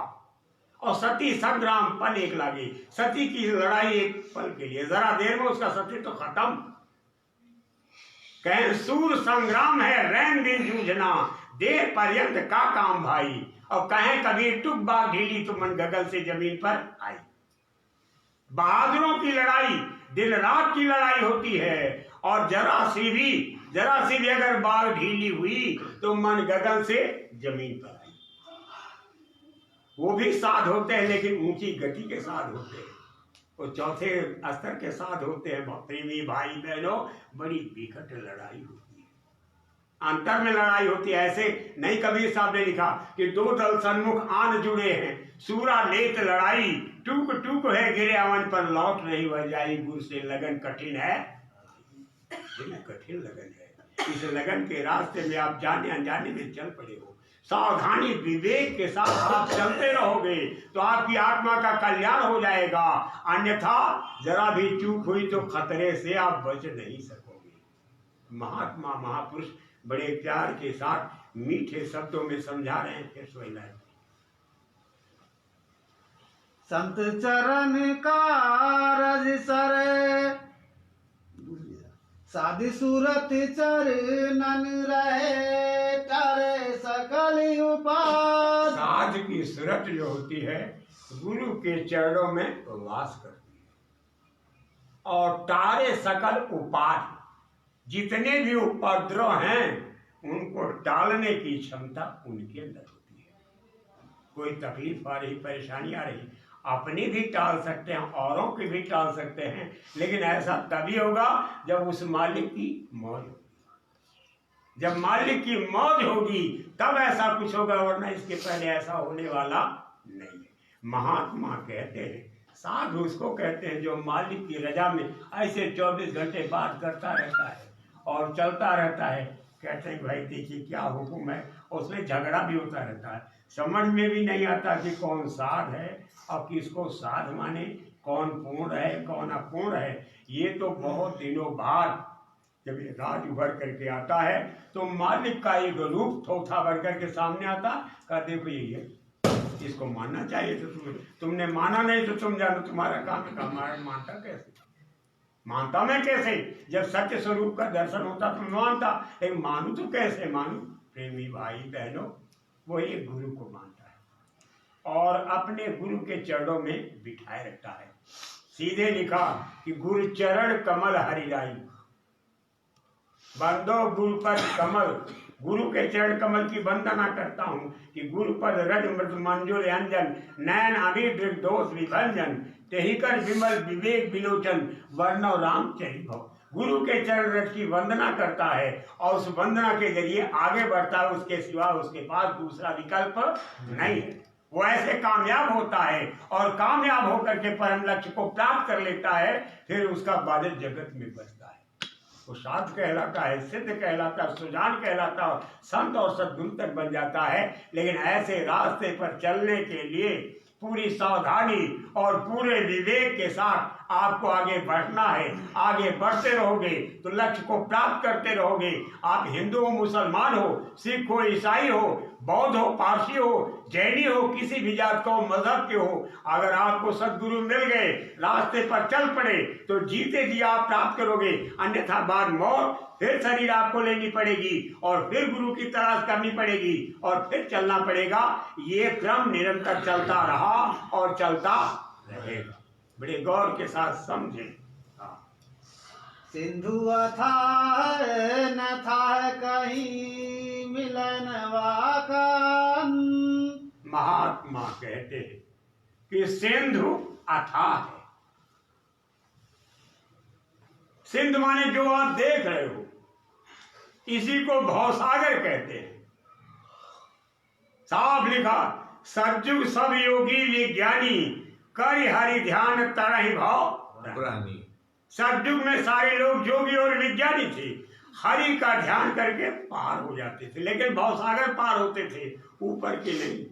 ये भवसागर यार 4 खान 84 लाख योनियों से मुक्त हो जाते थे। त्रेता विविध यज्ञ करही और प्रभु समर्थ कर्म भोग करही। त्रेता तमाम यज्ञ कर्मों को करते हुए प्रभु को समर्पित करके भवसागर से पार होते। द्वापर कर रघुपत पट पूजा नर भवतरी उपाय न दूजा। द्वापर में रघुपत पट की पूजा और कलयुग केवल हरि गुण गाहा। सुमिर सुमिर नर पावे भव था। लेकिन इस भाव का था जो इस भवसागर, जिस भवसागर में आप पड़े हुए हो 4 खान 84 लाख योनियों में, और इससे बड़ा सागर क्या है? निरंजन भगवान का। निरंजन भगवान का स्वयं, उनकी रचना, उनका विस्तार। हमारे स्वामी महाराज ने कहा जहां से सूरज उगता है और जहां जाकर के डूबता है, इससे लाखों गुना बड़ा निरंजन की आभा फैली हुई है। अब अंदाजा आप लगाइए। और उनसे बड़ा सागर जो है ओंकार पुरुष का है। ओंकार पुरुष से बड़ा रंकार पुरुष का है। रंकार पुरुष से बड़ा महाकाल पुरुष का है। महाकाल पुरुष का इतना बड़ा है और इतना विशाल मैदान है कि महाप्रलय के समय सारी रूहें वहीं पर जाकर के विश्राम करती है। ये तो काल देश है और उसके ऊपर दयाल देश आ जाता है सतलोक में। सतपुरुष का जलवा और वहां लीला थली और वहां का सिंधु अलग है। अलग पुरुष का सिंधु अलग है, अगम पुरुष का सिंधु अलग है। और वो नामी महाप्रभु कितने विशाल मैदान में पड़ा हुआ है कि इन सारे मंडलों को ले जाके पहुंचा दिया जाए तो भी समझ लीजिए कि वो जगह खाली ही रह जाएगी। आप समझ लीजिए इतने बड़े बड़े सिंधु हैं, उन सिंधु की था को आप कैसे पा सकोगे? सिंधु अथाह है, उसका था कोई लगा ही नहीं सकता। ये बुद्धि के पैमाने के बाहर का विषय है। राम अतर्क बुद्धि मन वाणी, यानी वो राम जो रब्बुल आलमीन है, जो सबका खुदा है, खुदा का भी खुदा है, जो सारी आत्माओं का स्वामी है, जो सबका मालिक है, जिस राम के बारे में लिखा है कि राम कोट सच सुभक्तन का एक एक रोम में नील नील सच भानु तारे, रोम रोम में करें उजारे। वो राम सबसे ऊपर बैठा है, सबसे ऊपर बैठा हुआ उस राम को, उस रब्बुल आलमीन को, उस हक को जिस्मानी अकल से जाना नहीं जा सकता। राम अतर्क बुद्धि मन बाड़ी, बुद्धि मन बाड़ी की तरकड़ा से वो प्रेमी भाई बहनों, उसके रात को समझ पाना बड़ा मुश्किल है। फिर से वही लाइन पड़ी। सिंधु अथाह न था कहीं मिलन वाकन।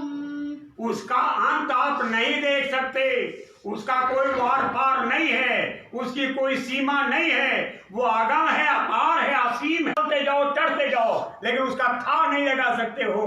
वैसे ये सिंधु है, इसका पता बुद्धि के पैमाने से लगा नहीं सकते। ये सूरत आपकी थक जाएगी, सूरत थक जाएगी। और सूरत की सफर का कोर्स क्या है? जैसे आत्मा है, आत्मा, और आत्मा कितनी रफ्तार में जाती है। बिजली को आप उठा करके नमूने में लेके देखिए, प्रेमी भाई बहनों, ये कोई साधारण विषय नहीं है। बोलिए। भटक भटक भव पच मरे को गति पावे सन। कहते हैं भटक भटक करके भाव पच मरे। जो जहां हैं वहीं पच जा रहे हैं, वहीं मर रहे हैं, वहीं जिंदा हो रहे हैं, वहीं खप रहे हैं, जिंदा हो रहे हैं, खप रहे हैं। को गत पावे संत। इस भेद को कोई संत ही जान सकता है, बाकी कोई दूसरा नहीं। जिसने उस परम प्रभु को पा लिया वो जान सकता, नहीं तो नहीं तो आप पहले मंडल की रूह हो तो वहां पड़ी रहो, दूसरे मंडल की रूह हो तो वहां पड़ी रहो, तीसरे मंडल की हो तो वहां पड़ी रहो, चौथे की हो तो वहां पड़ी रहो। आपका निबेरा होने वाला नहीं है। आप जहां हो वहीं पड़ी रह जाओगी। नीचे तो आप जा सकती हो, लेकिन ऊपर जाने की कोई गुंजाइश नहीं है। मनुष्य शरीर के अलावा किसी भी शरीर में आप पूजा या आराधना नहीं कर सकते। मोटी बात भी आप जान लीजिए। केवल मनुष्य शरीर में तीसरी आंख है और तीसरा कान है, और आप माला डुलाने की हैसियत में हैं। बाकी किसी भी शरीर में, नीचे के शरीर में जाओ या ऊपर के शरीर में, ये काम आपसे होने वाला नहीं है। गौर के साथ समझिए। बोलिए। वाक ज्ञान में निपुण है, अंदर का नहीं भेद। हमारी आपकी दशा क्या है? वाक ज्ञान में निपुण है, मुंह से बोल रहे हैं। कहते हैं हिंदी बोलते हैं, अंग्रेजी बोलते हैं, संस्कृत बोलते हैं, अरबी फारसी बोलते हैं, ये वो भाषा बोलते हैं। ये तो मुंह का ज्ञान है। और मुंह के पास आंख है नहीं। आंख जो देख रही है, कान जो सुन रहा है, वही तो मुंह बोल रहा है। और जिस चीज को ना आंख देख रही है ना कान सुन पा रहा है, तो उसको मुंह क्या बोलेगा? और वो भी जिस्मानी अकल से, जिसमें तजुर्बा भी नहीं है बोलने का। तो बोलिए, जिस्मानी अकल से आप उसको कैसे हासिल कर सकते हो? अगर उसको हासिल करना चाहते हो तो रूहानी अकल और रूहानी तजुर्बे से आप आगे बढ़ोगे, तब आप उसको प्राप्त कर सकते हो, अन्यथा कोई दूसरा रास्ता नहीं। अब रूहानी अकल, रूह जानते नहीं, लिंग शरीर जानते नहीं, सूक्ष्म शरीर जानते नहीं, कारण शरीर जानते नहीं। बताइए, ये ज्ञान कैसे आप प्राप्त करोगे और कैसे लोगों के बीच कहोगे? ये बड़ा संवेदनशील विषय है। फिर से कहिए। वाक ज्ञान में निपुण है, अंदर का नहीं भेद। अंदर का कोई भेद मालूम नहीं। भेद माने रहस्य। अंदर की कथा का रत्ती भर भी ज्ञान नहीं। न वो जानते हैं कि किस मंडल में क्या हो रहा है, इस स्थूल में क्या हो रहा है, लिंग देश में क्या हो रहा है, और सूक्ष्म में कैसा खेल हो रहा है, और कान लोक में कैसा खेल हो रहा है, और जहां हम स्वरूप सुनते हैं निज महल में कैसा खेल हो रहा है। इसका कोई न तो ज्ञान है, न भेद जानते हैं, और ना ही उसका कोई इजहार कर सकते हैं, बयान भी नहीं कर सकते हैं। सोचने की बात तो ये, अगर बयान करें नहीं किसी का लिखा पढ़ा सुन करके और सोच करके, तो वो भी झूठा होगा। अभी जब आपने देखा नहीं तो जो कुछ करे वो झूठा। वो तो अक्स की बात कर रहे हैं, पर्दे की बात कर रहे हैं, और पर्दे पर जो देखा सुना वो गा रहे हैं। और यहाँ महात्मा कहते हैं कि पिंड अंड ब्रह्मांड है नकली, असली पार बताया है मेरी नजर में मोती आया। पिंड की लीला, अंड की लीला और ब्रह्मांड की लीला जो पर्दे पर देख करके लिख रहे हो तो झूठी है, और उसी झूठी लीला में आप मशगूल हो। संत साहब सदगुरु बेबाक कह रहे हैं, आप झूठी लीला को गा रहे हो। सब झूठे, तो झूठ का खेल तमाशा, मालूम कुछ नहीं, टके भर भी इल्म नहीं है, गाने का तौर तरीका नहीं, गाते चले जा रहे हैं, बढ़ते चले जा रहे हैं, सुनाते चले जा रहे हैं। रटी रटाई विद्या। तो इस रटी रटाई विद्या से आपका मनोरथ सिद्ध होने वाला नहीं। बोलिए। उग्र ज्ञान बिन भक्ति के युग युग पावे खे। महात्मा कहते उग्र ज्ञान है। उग्र ज्ञान माने तीक्ष्ण ज्ञान, तेज ज्ञान। जैसे तेज ब्लेड है, आप दाढ़ी बनाओगे, बाल कटेगा, इसके साथ दाढ़ी भी कट सकती है। ऐसे उग्र ज्ञान जो आपकी तीव्र बुद्धि है, उससे आप शरीर में धोखा खाओगे, शरीर की क्रिया में धोखा खाओगे, शरीर आपका कटेगा फटेगा, और शरीर आपका व्यथित होएगा, और शरीर ही नहीं, जितनी शरीरें अंदर तक हैं सब घायल होएगी, और अंत में जन्म जन्म युग युग तक दुख को प्राप्त करोगे, तकलीफ को प्राप्त करोगे, शर्मनाक स्थिति से गुजरना पड़ेगा और शर्मिंदा होना पड़ेगा। इस कैफियत को टाला नहीं जा सकता, इस हालात से गुजरने से आपको रोका नहीं जा सकता। गौर के साथ सुनिए। हाँ, ब्रह्म जनेऊ मेखला पैरही मस्त फकीर। महात्मा कहते हैं कि महापुरुष की कैफियत क्या होती है, संत की क्या दशा होती है। मस्त फकीर जो होते हैं ब्रह्म की मेखला पहनते हैं। मेखला माने क्या होता है? आवरण, ब्रह्म का कच्छा, ब्रह्म की कैफियत, ब्रह्म की शान शौकत, ब्रह्म की विशेषता, उसको धारण करते हैं। अब ब्रह्म कितने हैं? गोस्वामी जी महाराज ने लिखा है, ब्रह्म निरूपण धर्म विधि वर्ण तत्व विभाग, कहो भगत भगवंत के संचित ज्ञान विराग। कहते हैं महाराज जी आप हमको बताइए, ब्रह्म का निरूपण कीजिए कि ब्रह्म कितने हैं, और धर्म विधि बताइए, धर्म किसको कहते हैं, शरीर का धर्म क्या है, आत्म धर्म क्या है। वर्ण तत्व विभाग, तत्व के विभाग की व्याख्या कीजिए। ये स्थूल शरीर कितने तत्व का है और उन तत्वों के क्या विभाग हैं, और लिंग शरीर और सूक्ष्म शरीर और कारण शरीर में कितने तत्व हैं, उन तत्वों का और तत्वों की कैफियतों का वर्णन कीजिए। तत्व विभाग। कहो भगत भगवंत के संचित ज्ञान विराग। आप भगवंत की भक्ति कहो। भगवंत किसको कहते हैं? किसी से पूछो जरा कि भगवंत किसको कहते हैं, तो भगवान कहते हैं निरंजन भगवान। ओम रारंग सोहम, ये चारों जो है भगवंत है, इनको भगवंत कहते हैं। भगवंत की गति को आप नहीं जान सकते, लेकिन कहा हमको आप बताइए। कहो भगत भगवंत के संचित ज्ञान विराग। ज्ञान और वैराग्य से युक्त भगवान की भक्ति की व्याख्या कीजिए। ऊपर की बात जुबान से परे का विषय है। प्रेमी भाई बहनों, जो मस्त फकीर होते हैं, जो उस मालिक में गलतान होते हैं, जो शब्द में डूबे रहते हैं, जो शब्द को दिन रात सुनते रहते हैं और शब्द को अमली जामा देते हैं और शब्द के आधार पर चलते हैं और दिन रात झगड़ा भी करते रहते हैं। दिन रात वहां झगड़ा भी होता रहता है। जब आप देखोगे तब आपको मालूम होगा कैसा कैसा झगड़ा होता है। क्षण में झगड़ा और क्षण में फिर प्रेम हो जाता है, और क्षण क्षण में वहां की लीला बदलती रहती है। जरा भी अगर गलती देख लिया, कहेंगे अरे ऐसा कैसे कर दिया, तमाम झगड़े खड़े रहते हैं। ऐसे मस्त फकीर जमीन पर चलते रहते हैं, भागते रहते हैं, भटकते रहते हैं। अरे हम देख लेंगे और मिल लेंगे। जब आप उनकी बात सुनोगे और उनके पास जाओगे, कहोगे कि वो सिर चल गया है। आप तो कहोगे सिर चल गया है, लेकिन वो अपनी फिजा में मस्त रहते हैं। ये जमीनी दौलत और जमीनी बादशाह को लात मार देते हैं। आप उनको जमीनी दौलत से और जमीनी बादशाह से क्या मोहोगे? वो इससे परे हैं, और जाने कितनी दूर रह करके इन सारी शान शौकतों को देखते रहते हैं। बड़े गौर के साथ सुनिए, बोलिए।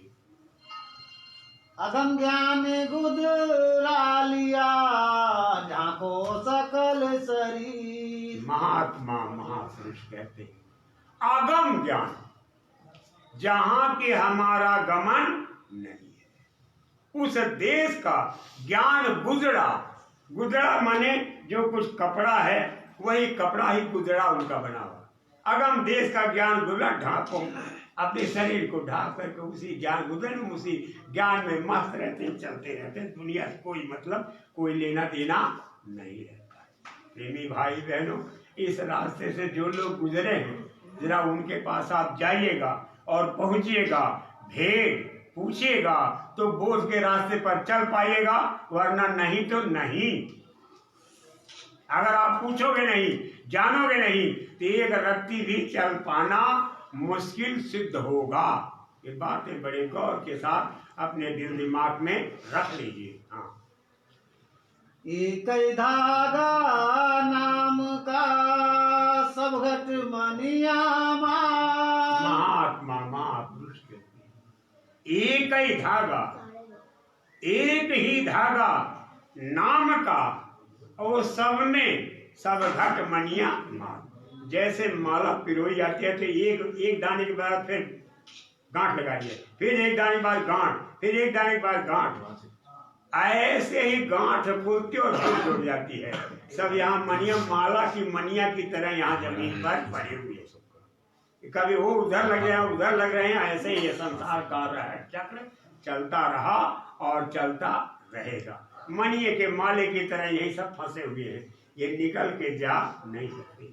जिस जीव पर परम प्रभु की दया हो जाती है वो जीव निकल जाता है, बेड़ा पार हो जाता है, वरना इसके अलावा कोई दूसरा रास्ता नहीं। बोलिए। फेरत कोई संत जन सतगुरु नाम गुलाल। महात्मा कहते हैं इस माला को फेरने वाले कोई संत जन होते हैं। सतगुरु नाम गुलाम, गुलाम है गुलाल, सतगुरु नाम गुलाल।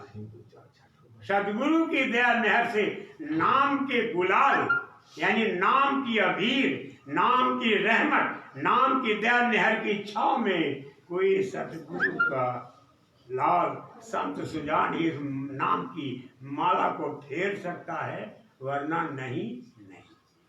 है प्रेमी भाई बहनों, कोई बिरला यही विधि नाम गए, कोई बिरला इस तरह से नाम को ग्रहण करता है, नाम को पकड़ता है, नाम को पाता है, वरना जब तक सदगुरु नहीं मिलेंगे तब तक ये नाम की बख्शीश मिलने वाली नहीं। और आप सबको सदगुरु मिल चुके हैं। जब सदगुरु मिल चुके हैं तो आपके शरीर का क्या धर्म होता है, जरा उस धर्म को समझिए, उस धर्म का पालन कीजिए और धर्म को अपने ऊपर उतारिए, धर्म के रास्ते पर चलिए, अमली जामा दीजिए, तब तो आपकी आत्मा का कल्याण होगा। सोचनीय दशा होगी, फिर कभी ये हालत में आप पड़ जाएंगे। इसलिए आप सावधान होकर के इसे गौर के साथ सुनिए। प्रेम पगटन मन रातल आनंद मंगल चार। फिर से कहिए, प्रेम पगटन मन रातल आनंद मंगल चार। कहते हैं प्रेम में पागल, पागल है, पागल माने एकदम मस्त है, और तन मन की दशा उसी प्रेम में डूबी हुई है। प्रेम इसको कहते हैं कि 8 पहर भीना रहे प्रेम कहावे सोए। जिसकी मस्ती 8 पहर चलती है, 8 पहर माने दिन रात लगातार उसी में मस्त रहते हैं, वही देख रहे हैं, वही सुन रहे हैं, उसी में बोल रहे हैं, डोल रहे हैं, उनसे कोई जगह से मतलब नहीं, और उसी धुनकी में चलते रहते। बड़ी अजीब दशा। जो लोग साथ रह रहे हैं जरा आप उनसे पूछिएगा तो अजीब दशा का ज्ञान सबको होता रहता है, होता रहता है। जो लोग जानते हैं रत्ती भर भी जान सके उनकी दशा ये है। तो जब आप उस रास्ते पर चलोगे तो आपको उसका सच्चा ज्ञान होगा, नहीं तो नहीं। सच्चा प्रेम प्यार गुरु पूरे ते पाइए, कबो न होवे भंग, नानक हरि गुण गाइए। सच्चे प्रेम और प्यार को आप प्रभु की दया से पा सकोगे और हरि के गुण को गाओगे। और अगर सच्चा प्यार प्रभु की दया कृपा से नहीं पाओगे तो यह गति ज्ञान बोध इतनी जल्दी आप पर आयद होने वाला नहीं है, उतरने वाला नहीं है, जाहिर यानी प्रकट होने वाला। प्रेमी भाई बहनों गौर के साथ सुनो। 3 लोक के ऊपरे मिलने कंत हमार। पहली लाइन नहीं पूरी हुई। प्रेम पगल मन रातल आनंद मंगल चार। आनंद मंगल चार। मन आनंद महसूस करता है और चित्त जो है प्रसन्न रहता है। कहते हैं भाई उनके मूड को डिस्टर्ब मत कीजिए। मूड माने दिमाग, यानी चित्त को प्रसन्न है तो प्रसन्न रहने की परेशान मत कीजिए। तो बाहर की प्रसन्नता को तो प्रसन्नता कहते हैं, लेकिन मन जब प्रसन्न होता है तो मुदिता मत है विचार मथानी। ये मन जो है मुदित होता है और मुदित होकर के विचारों के मथानी से मथता है। नवनीत मक्खन को और उसमें से फिर धीरे धीरे जो है निकाल करके फिर कैसे घी तैयार करता है आप जानते हो। तो ये आनंद मंगलचार होता है, आनंद होता है और मंगलाचार वहां होता है। एक से एक बोलने वाले, एक से एक ज्ञानी विज्ञानी आपको अंतर में मिलेंगे और जिस समय आपके सिर पर बैठ करके बोलने लगेंगे तो लोग कहेंगे हाँ ये बड़े ज्ञानी। जबकि इतने बड़े ज्ञान और बोझ को छू पाना, पकड़ पाना और जप कर पाना और उस रास्ते पर चल पाना, ये आपकी बुद्धि के बोझ के परे का विषय है। अगर उस आनंद मंगलाचार के क्षण को आप अपने अंतर में, अपने बाहर और चौदिशा उतारना चाह रहे हो तो गुरु की हिदायत के रास्ते पर चलें और आदेश को अमली जामा दें, तब तो सब कुछ देखने सुनने को मिलेगा। अन्यथा आप जाने आपका काम जाने। हाँ, फिर दूसरी लाइन। तीन लोक के ऊपर मिलले ही कांत हमार। हमार कंत कब मिले कि तीन लोक के ऊपर। तीन लोक क्या है? ये स्वर्ग और वैकुंठ और पाताल ये नहीं। ये तीन लोक क्या है कि पिंड, अंड और ब्रह्मांड। पिंड, अंड और ब्रह्मांड के परे जो है हमारा कंत है। कंत किसको कहते हैं? पति। पति किसको कहते हैं? सत्पुरुष। सबसे पहले सत्पुरुष मिलते हैं। इन चारों में मेरा रूप, जहां से उतरी कला अनुभव। फिर सत्पुरुष जो है, सत्पुरुष की मौज में से अलग पुरुष और अगम पुरुष और फिर अनामी महाप्रभु का दर्शन होता है। और अनामी महाप्रभु और हमारे गुरु महाराज में कोई अंतर नहीं। प्रेमी भाई बहनों, चौथे मंडल पर, चौथे लोक में वो मालिक वास करता है। जब तक चौथे लोक में नहीं जाओगे तब तक उस प्रभु को नहीं पा सकते। प्रभु का आप ये कह रहे हैं कि पिंड, अंड, ब्रह्मांड है नकली, ये तो नकल है। इसका मतलब ये कुछ नहीं। फिर आपको ऊपर चलना पड़ेगा। वहां कैसा पिंड, अंड, ब्रह्मांड है, वहां की कैसी लीला रचना और कैसा विस्तार है, और उसके ऊपर जो है चौथे लोक में कैसा मालिक बस रहा है, ये अंतर का विषय है, अंतर का खेल है। जब उस खेल को आप देख लोगे, जान लोगे, तब आप कुछ कह सकोगे, वरना नहीं। कितना समय हो रहा है? 2:35। दोपहर। अभी ये बंद कीजिए। आप दूसरी बात आप सुनिए थोड़ा सा, क्योंकि हमको भी यहाँ से सुल्तानपुर के निकट पहुँचना है, लंबी यात्रा है। बड़े गौर से प्रेमी भाई बहनों आप सुनो, हम किसी मिशन को लेकर के कहीं दौरा नहीं कर रहे हैं। आते इसलिए हैं कि कोई बात है कह करके चले जाएंगे, और चले जाएंगे तो फिर जाने कब लौटना होगा। तो बड़े गौर के साथ एक एक विषय को सुनिए। हम, आप और हमारा समाज और संपूर्ण सृष्टि एक नियम में बांधी गई है। उस नियम का आप पालन करेंगे तो नतीजा क्या होगा कि प्रेम हमारे अंदर प्रकट होगा। अभी जो कुछ भी आप प्रेम कर रहे हो इसको प्रेम नहीं कहते। आया प्रेम, गया कहाँ? देखा सब था सब कुछ। आपके अंदर जो प्रेम गुरु महाराज का आया और कहाँ गया, जिसे सब लोगों ने देखा था, आखिर वो कहाँ चला गया? अगर किसी दूसरे दर पे बंदा झुका, हर्फ आएगा मालिक तेरे नाम। कितनी बड़ी बातें थी, कितने बड़े बड़े अहद थे। आपने अपने जीवन को सौंप दिया और अपने परिवार को सब छाया में ला के खड़ा कर दिया था, और अब किसी और छाया की तलाश, ये क्या है? कहते हैं नियम के साथ आप रहें, और नियम का ज्ञान न हो तो हमारे स्वामी महाराज ने जो लिखा है उसको आप कायदे से पढ़िए। अगर नियम से चलोगे तो प्रेम आपके अंदर पैदा हो जाएगा। नेम जगावे प्रेम को, और प्रेम जगावे जीव। प्रेम ही जीव को जगा के खड़ा करता है, और जीव मिलावे शिव से, शिव मिलावे पीव। ये स्टेज शिव उसको कहते हैं कि आत्मा के शुद्ध स्वरूप का जहाँ ज्ञान होता है उसको शिव स्वरूप कहते हैं। वो निरंजन का रूप होता है, और वहीं से सीधे निकलते चले जाओगे, परम प्रभु तक पहुंच जाओगे। लेकिन नियम का पालन सबको करना ही होगा, करना पड़ेगा, तब आप आगे चल सकोगे, अन्यथा नंबर 2 बात ये कि जिस संसार में आप रह रहे हो, केवल यहाँ संत मत ही नहीं बहुमत, ये मत, वो मत, वो मत, वो मत। तो तमाम मतों से टकराते हुए, बुद्धिवादियों के विचारों को सुनते हुए, तमाम इधर उधर की बातों को देखते हुए आपको आगे बढ़ना, जैसे खेल तमाशा यहाँ लगा हुआ हो। तब आप संत मत की तरफ चल सकोगे, अन्यथा नहीं।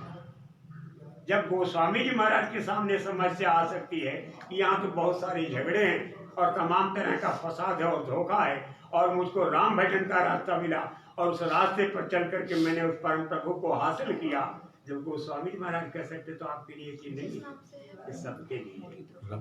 आप स्वयं को देखिए और अपने गुरु महाराज को देखिए, बस इसके अलावा किसी तीसरे को देखने की जरूरत नहीं।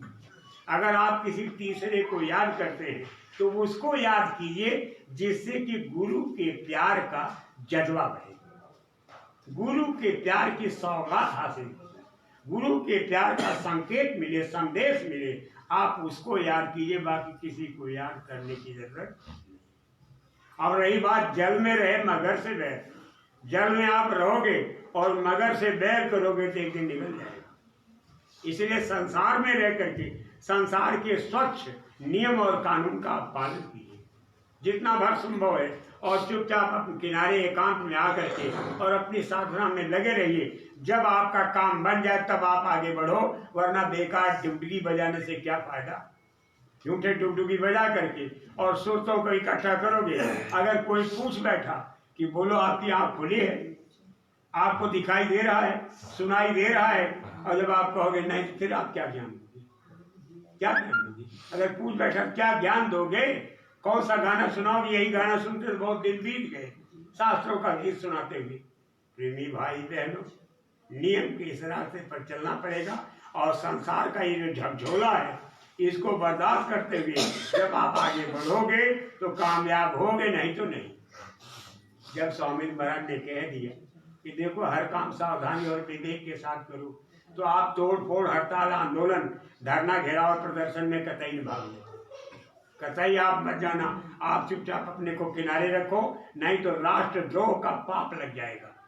अगर जरा भी गुनाह करोगे तो इतना जवाब मांगा जाएगा और इतना नरकों को दिखाया जाएगा कि टट्टी देखते देखते आपकी हालत खराब हो जाएगी। ऐसी गंदगी रास्ते पर, ऐसे गंदे रास्ते से आपको गुजारा जा सकता है कि जिसका बयान आप कर ही नहीं सकते। देवी हो चाहे पुरुष हो, चाहे बच्चे हो चाहे बच्चियां, ऐसे पकड़ के घसीटते हुए लेके चले जाते हैं, तब उस समय आपकी अकल काम नहीं करेगी। 84 लाख योनियों में क्या तकलीफ होती है और नरकों में क्या तकलीफ होती है, जरा पढ़िएगा आप उस परमात्मा के वचन संग्रह की किताब को लेकर के। ये सब खेल आपको अंदर में देखने को मिलेगा। इसलिए आप राष्ट्र विरोधी कृत्यों में कतई शरीक मत होइएगा।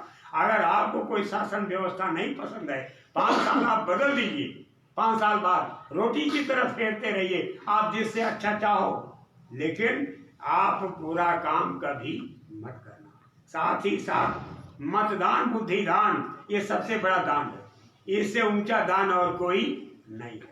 बहुत ही सोच समझ करके करें। वैसे तो गुरु के हुक्म से ये सब करना चाहिए। अगर गुरु महाराज नहीं है तो जो अच्छे अभ्यासी हैं उनके हुक्म से कीजिए, और अच्छे अभ्यासी भी नहीं है, संगत आपकी क्या कह रही है या विचारवान लोग क्या कह रहे हैं और कहाँ तक क्या करना उचित है, सो तो करो। लेकिन मन मानी आप करोगे तो ये मन जो है ऐसे चंगुल में फंस जाएगा कि इससे निकल पाना मुश्किल हो जाए। आप इस गिरफ्त से अपने को बचाएं और कोई दूसरा रास्ता नहीं है। साथ ही साथ समाज का नियम है, तमाम जातियां हैं, ये ब्राह्मण है, क्षत्रिय हैं, वैश्य हैं, शूद्र हैं, और ये अधिकारी कर्मचारी हैं, ये व्यापारी और उद्योगपति हैं, ये काश्तकार हैं, और ये हैं वो हैं, तमाम वर्ग के लोग। तो जिस वर्ग का जो नियम है, नियम का आप पालन करोगे, आपके अंदर नैतिकता जगती रहेगी, सच्चे रास्ते पर चलते रहोगे, अपना काम करते रहोगे तो फुर्ती से निकल जाओगे। वरना जैसे शरीर पर मांस लद जाए और चलना फिरना मुश्किल हो जाए, तो इतना गुनाह से आप लद जाओगे कि संसार से निकल पाना मुश्किल हो जाएगा। इन पाप कर्मों से भी बचते रहने की जरूरत है। इसके साथ ही साथ महात्मा कहते हैं कि देखो, आप मंदिर बनाते हो, उसमें पूजा करने जाते हो, साफ सफाई करते हो, चिराग जलाते हो, जो भी मंदिर बनाते हैं वो मंदिर की पवित्रता बनी रहती है। जब आप नहीं जाओगे वहां, पूजा अर्चा नहीं करोगे, धूप दीप और वहां ये सब क्रिया नहीं करोगे, तो बोलो मंदिर की पवित्रता कैसे बनेगी? लोग उदासीन हो जाएंगे, नीरस हो जाएंगे और छद्म और प्रपंच का खेल चल पड़ेगा और कर्तव्य निष्ठा का जब अभाव हो जाएगा तो किसी तरह जिंदगी जिएंगे। जो पैसा मिल जाएगा उसी में बसर करेंगे और अपने वक्त को गुजार करके धीरे से पूरा करके उससे चुपचाप चले जाएंगे। प्रेमी भाई बहनों, मंदिर की कैफियत का इतना वर्णन किया गया है, इतना वर्णन किया गया है कि जिसका कोई हद नहीं। और स्वामी महाराज ने खुद कहा कि देखो ये मंदिर अधूरा है, अभी 9 आने बना है, 7 आने काम बाकी है और ये हमारे प्रेमी चाहेंगे तो 7 आने वो भी काम हो जाएगा। अब बताओ, इस पर आपकी नजर ही नहीं गई। मैंने बहुत पहले प्रचार किया, ये मंदिर जो आप देख रहे हो ये पिछवाड़ा है, फ्रंट साइड आगे बनेगा। जितना ये मंदिर पीछे आया है इसका 1.5 गुना भी आगे जाएगा और उसके बाद विशाल प्रवेश द्वार बनेगा और उसके बाद तब बहुत बड़ा विशाल गेट बनेगा। ये अभी आगे बढ़ना बाकी है, लेकिन जब आप चाहोगे तब तो बनेगा। और विवादों से जब वो जमीन मुक्त हो जाएगी तब तो बनेगा, लेकिन ऐसा सब कुछ करने की क्षमता नहीं है, करने कराने की ताकत नहीं है। बोलो कैसे काम होगा? कैसे काम होगा? तमाम तरह की समस्या लोगों के सामने आकर के खड़ी है, काम करने का तरीका भी नहीं, रास्ता भी नहीं मालूम। बोलो कैसे काम होगा? ऐसे में मेरी प्रार्थना है कि आप लोग सद्भावपूर्ण वातावरण में सब लोग मिल करके जब प्रार्थना मालिक से करोगे, कोई रास्ता निकल आएगा, चेतना आ जाएगी, लोग जाग जाएंगे तो काम शुरू हो जाएगा। नहीं तो हमारी पीढ़ी तो ऐसा लग रहा है जैसे चली जाएगी और कोई अच्छा परिणाम हमारी निगाहों के सामने आने वाला नहीं है। महात्मा महापुरुषों का कभी मंदिर नहीं बनता है। जब उनका ये घर है तो मंदिर कैसा? मंदिर बनता है दैव शक्तियों का, त्रिलोक की शक्तियों का। महात्मा मंदिर में नहीं रहते, महात्मा झोपड़ी में रहते हैं, महात्मा घर में रहते हैं, महात्मा महल में रहते हैं, महात्मा मालिक के रूप होते हैं। दक्षिण भारत में केवल एक मंदिर बना हुआ है, वो भी परम प्रभु का। बाकी पूरे विश्व में कहीं भी महात्मा महापुरुषों का मंदिर नहीं, उनका महल बनता है। प्रेमी भाई बहनों, समय आ रहा है, इन सारी कार्य विधियों को लोग विधि विधान के साथ पूरा करेंगे, विधि विधान के साथ करेंगे तब तो कामयाबी हासिल होगी, वरना संदेह के दायरे में पूरा समाज आता चला जा रहा है। संदेह के दायरे में ना आप तपस्वी कहलाओगे, ना मनस्वी कहलाओगे, ना आत्मदर्शी कहलाओगे, न साधु और ना ही संत कहलाओगे। खाली बस ऐसे कैसे खाली पीले चले जाओगे। और आपके जानने के बाद अगर आपने एक ख्वाब पाल रखा हो कि आपका मंदिर और महल बन जाएगा, तो ये सपना देखना बंद कर दे, ये सपना देखना बंद कर दे। मालिक की मौज क्या है वो आपको आगे देखने को मिलेगा। साथ ही साथ मेरी विनती है कि आप सब जहां जो कुछ भी कर रहे हो करो, लेकिन अपने गुरु महाराज की जो आस्था है, अपने गुरु महाराज का प्रेम और विश्वास जो है अपने अंतर में बनाए रखें। अगर अंतर में बनाए रखेंगे तो फिर मनुष्य शरीर मिल जाएगा और मालिक भी मिलेगा और शब्द भी मिलेगा। अगर इन चीजों से आप दूर होंगे तो सपने जो है दूर हो जाएंगे, आप कलंकित हो जाओगे और ये निर्मल पोशाक जो है गंदा हो जाएगा। फिर सुंदर पोशाक कर सको या न कर सको, शब्द की कमाई कर सको या न कर सको, ये आपकी बात है। लेकिन इस पुनीत मार्ग पर चलने के लिए बड़ी ही निर्मलता के साथ आप आगे बढ़ोगे तो आपका काम होगा, नहीं तो नहीं। फिर कभी मैं आपके बीच आऊंगा तो लंबा चौड़ा व्याख्यान, लंबा चौड़ा संदेश तूफानी आपको सुनने को मिलेगा। नहीं तो चलते चलाते तेजी के साथ कम समय में जिन कीमती संदेशों को आपके बीच रखा उनको आप हमने जमा दे। साथ ही साथ अभी एक चेतावनी बोलने जा रहे हैं, उसके बाद आपको किताब और फोटो बांटी जाएगी, उसके बाद आप प्रसाद लेकर के फिर आप अपने घर जाना। मेरे कहने सुनने में अगर कोई गलती हुई हो तो आप सब माफ करना। जोर लगा ले अहले जमाने, कब तक जोर लगाएगा, जग में जय गुरुदेव का झंडा लहर लहर लहराएगा। जय जय।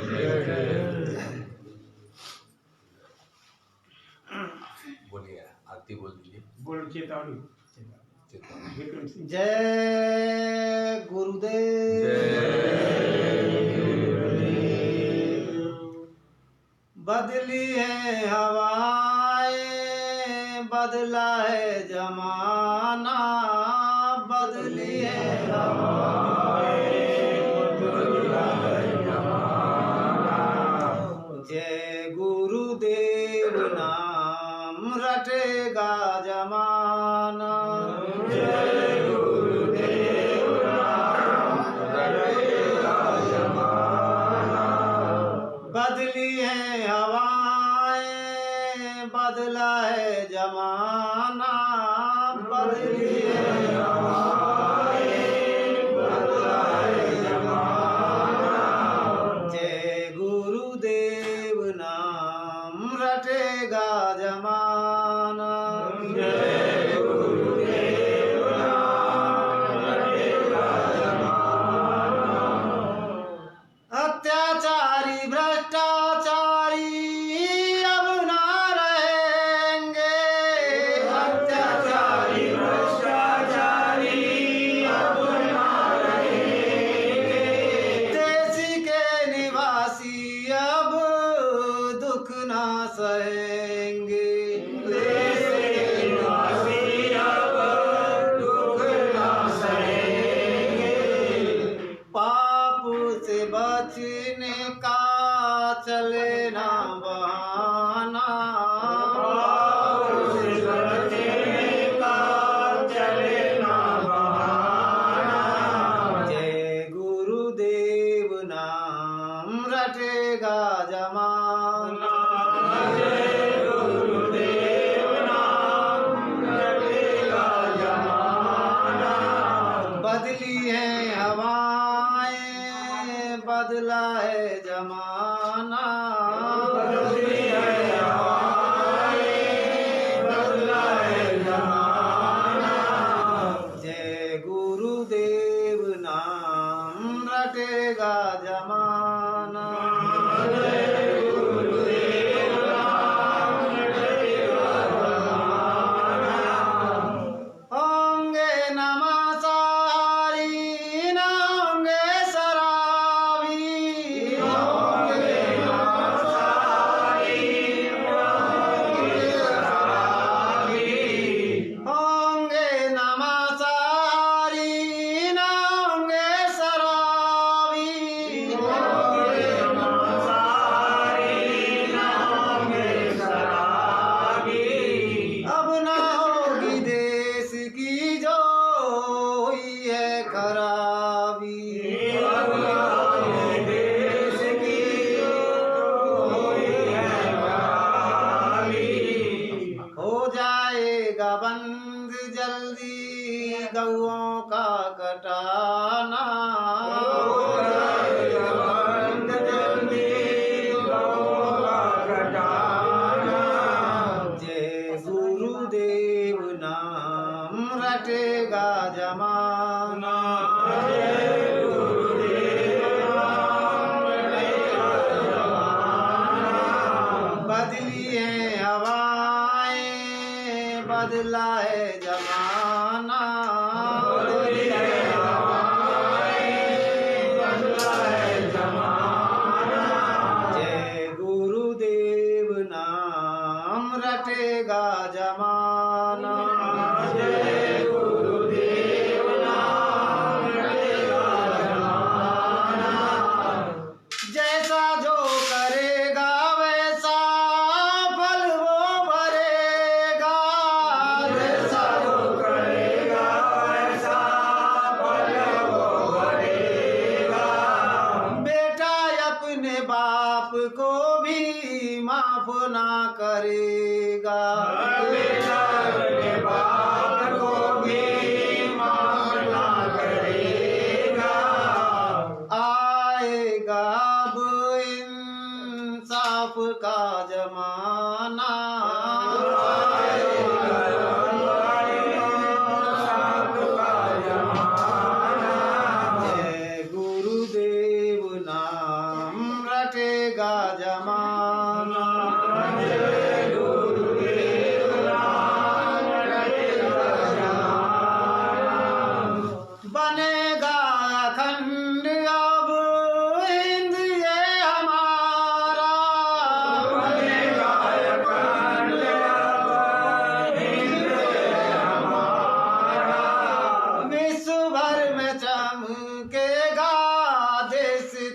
सीताराम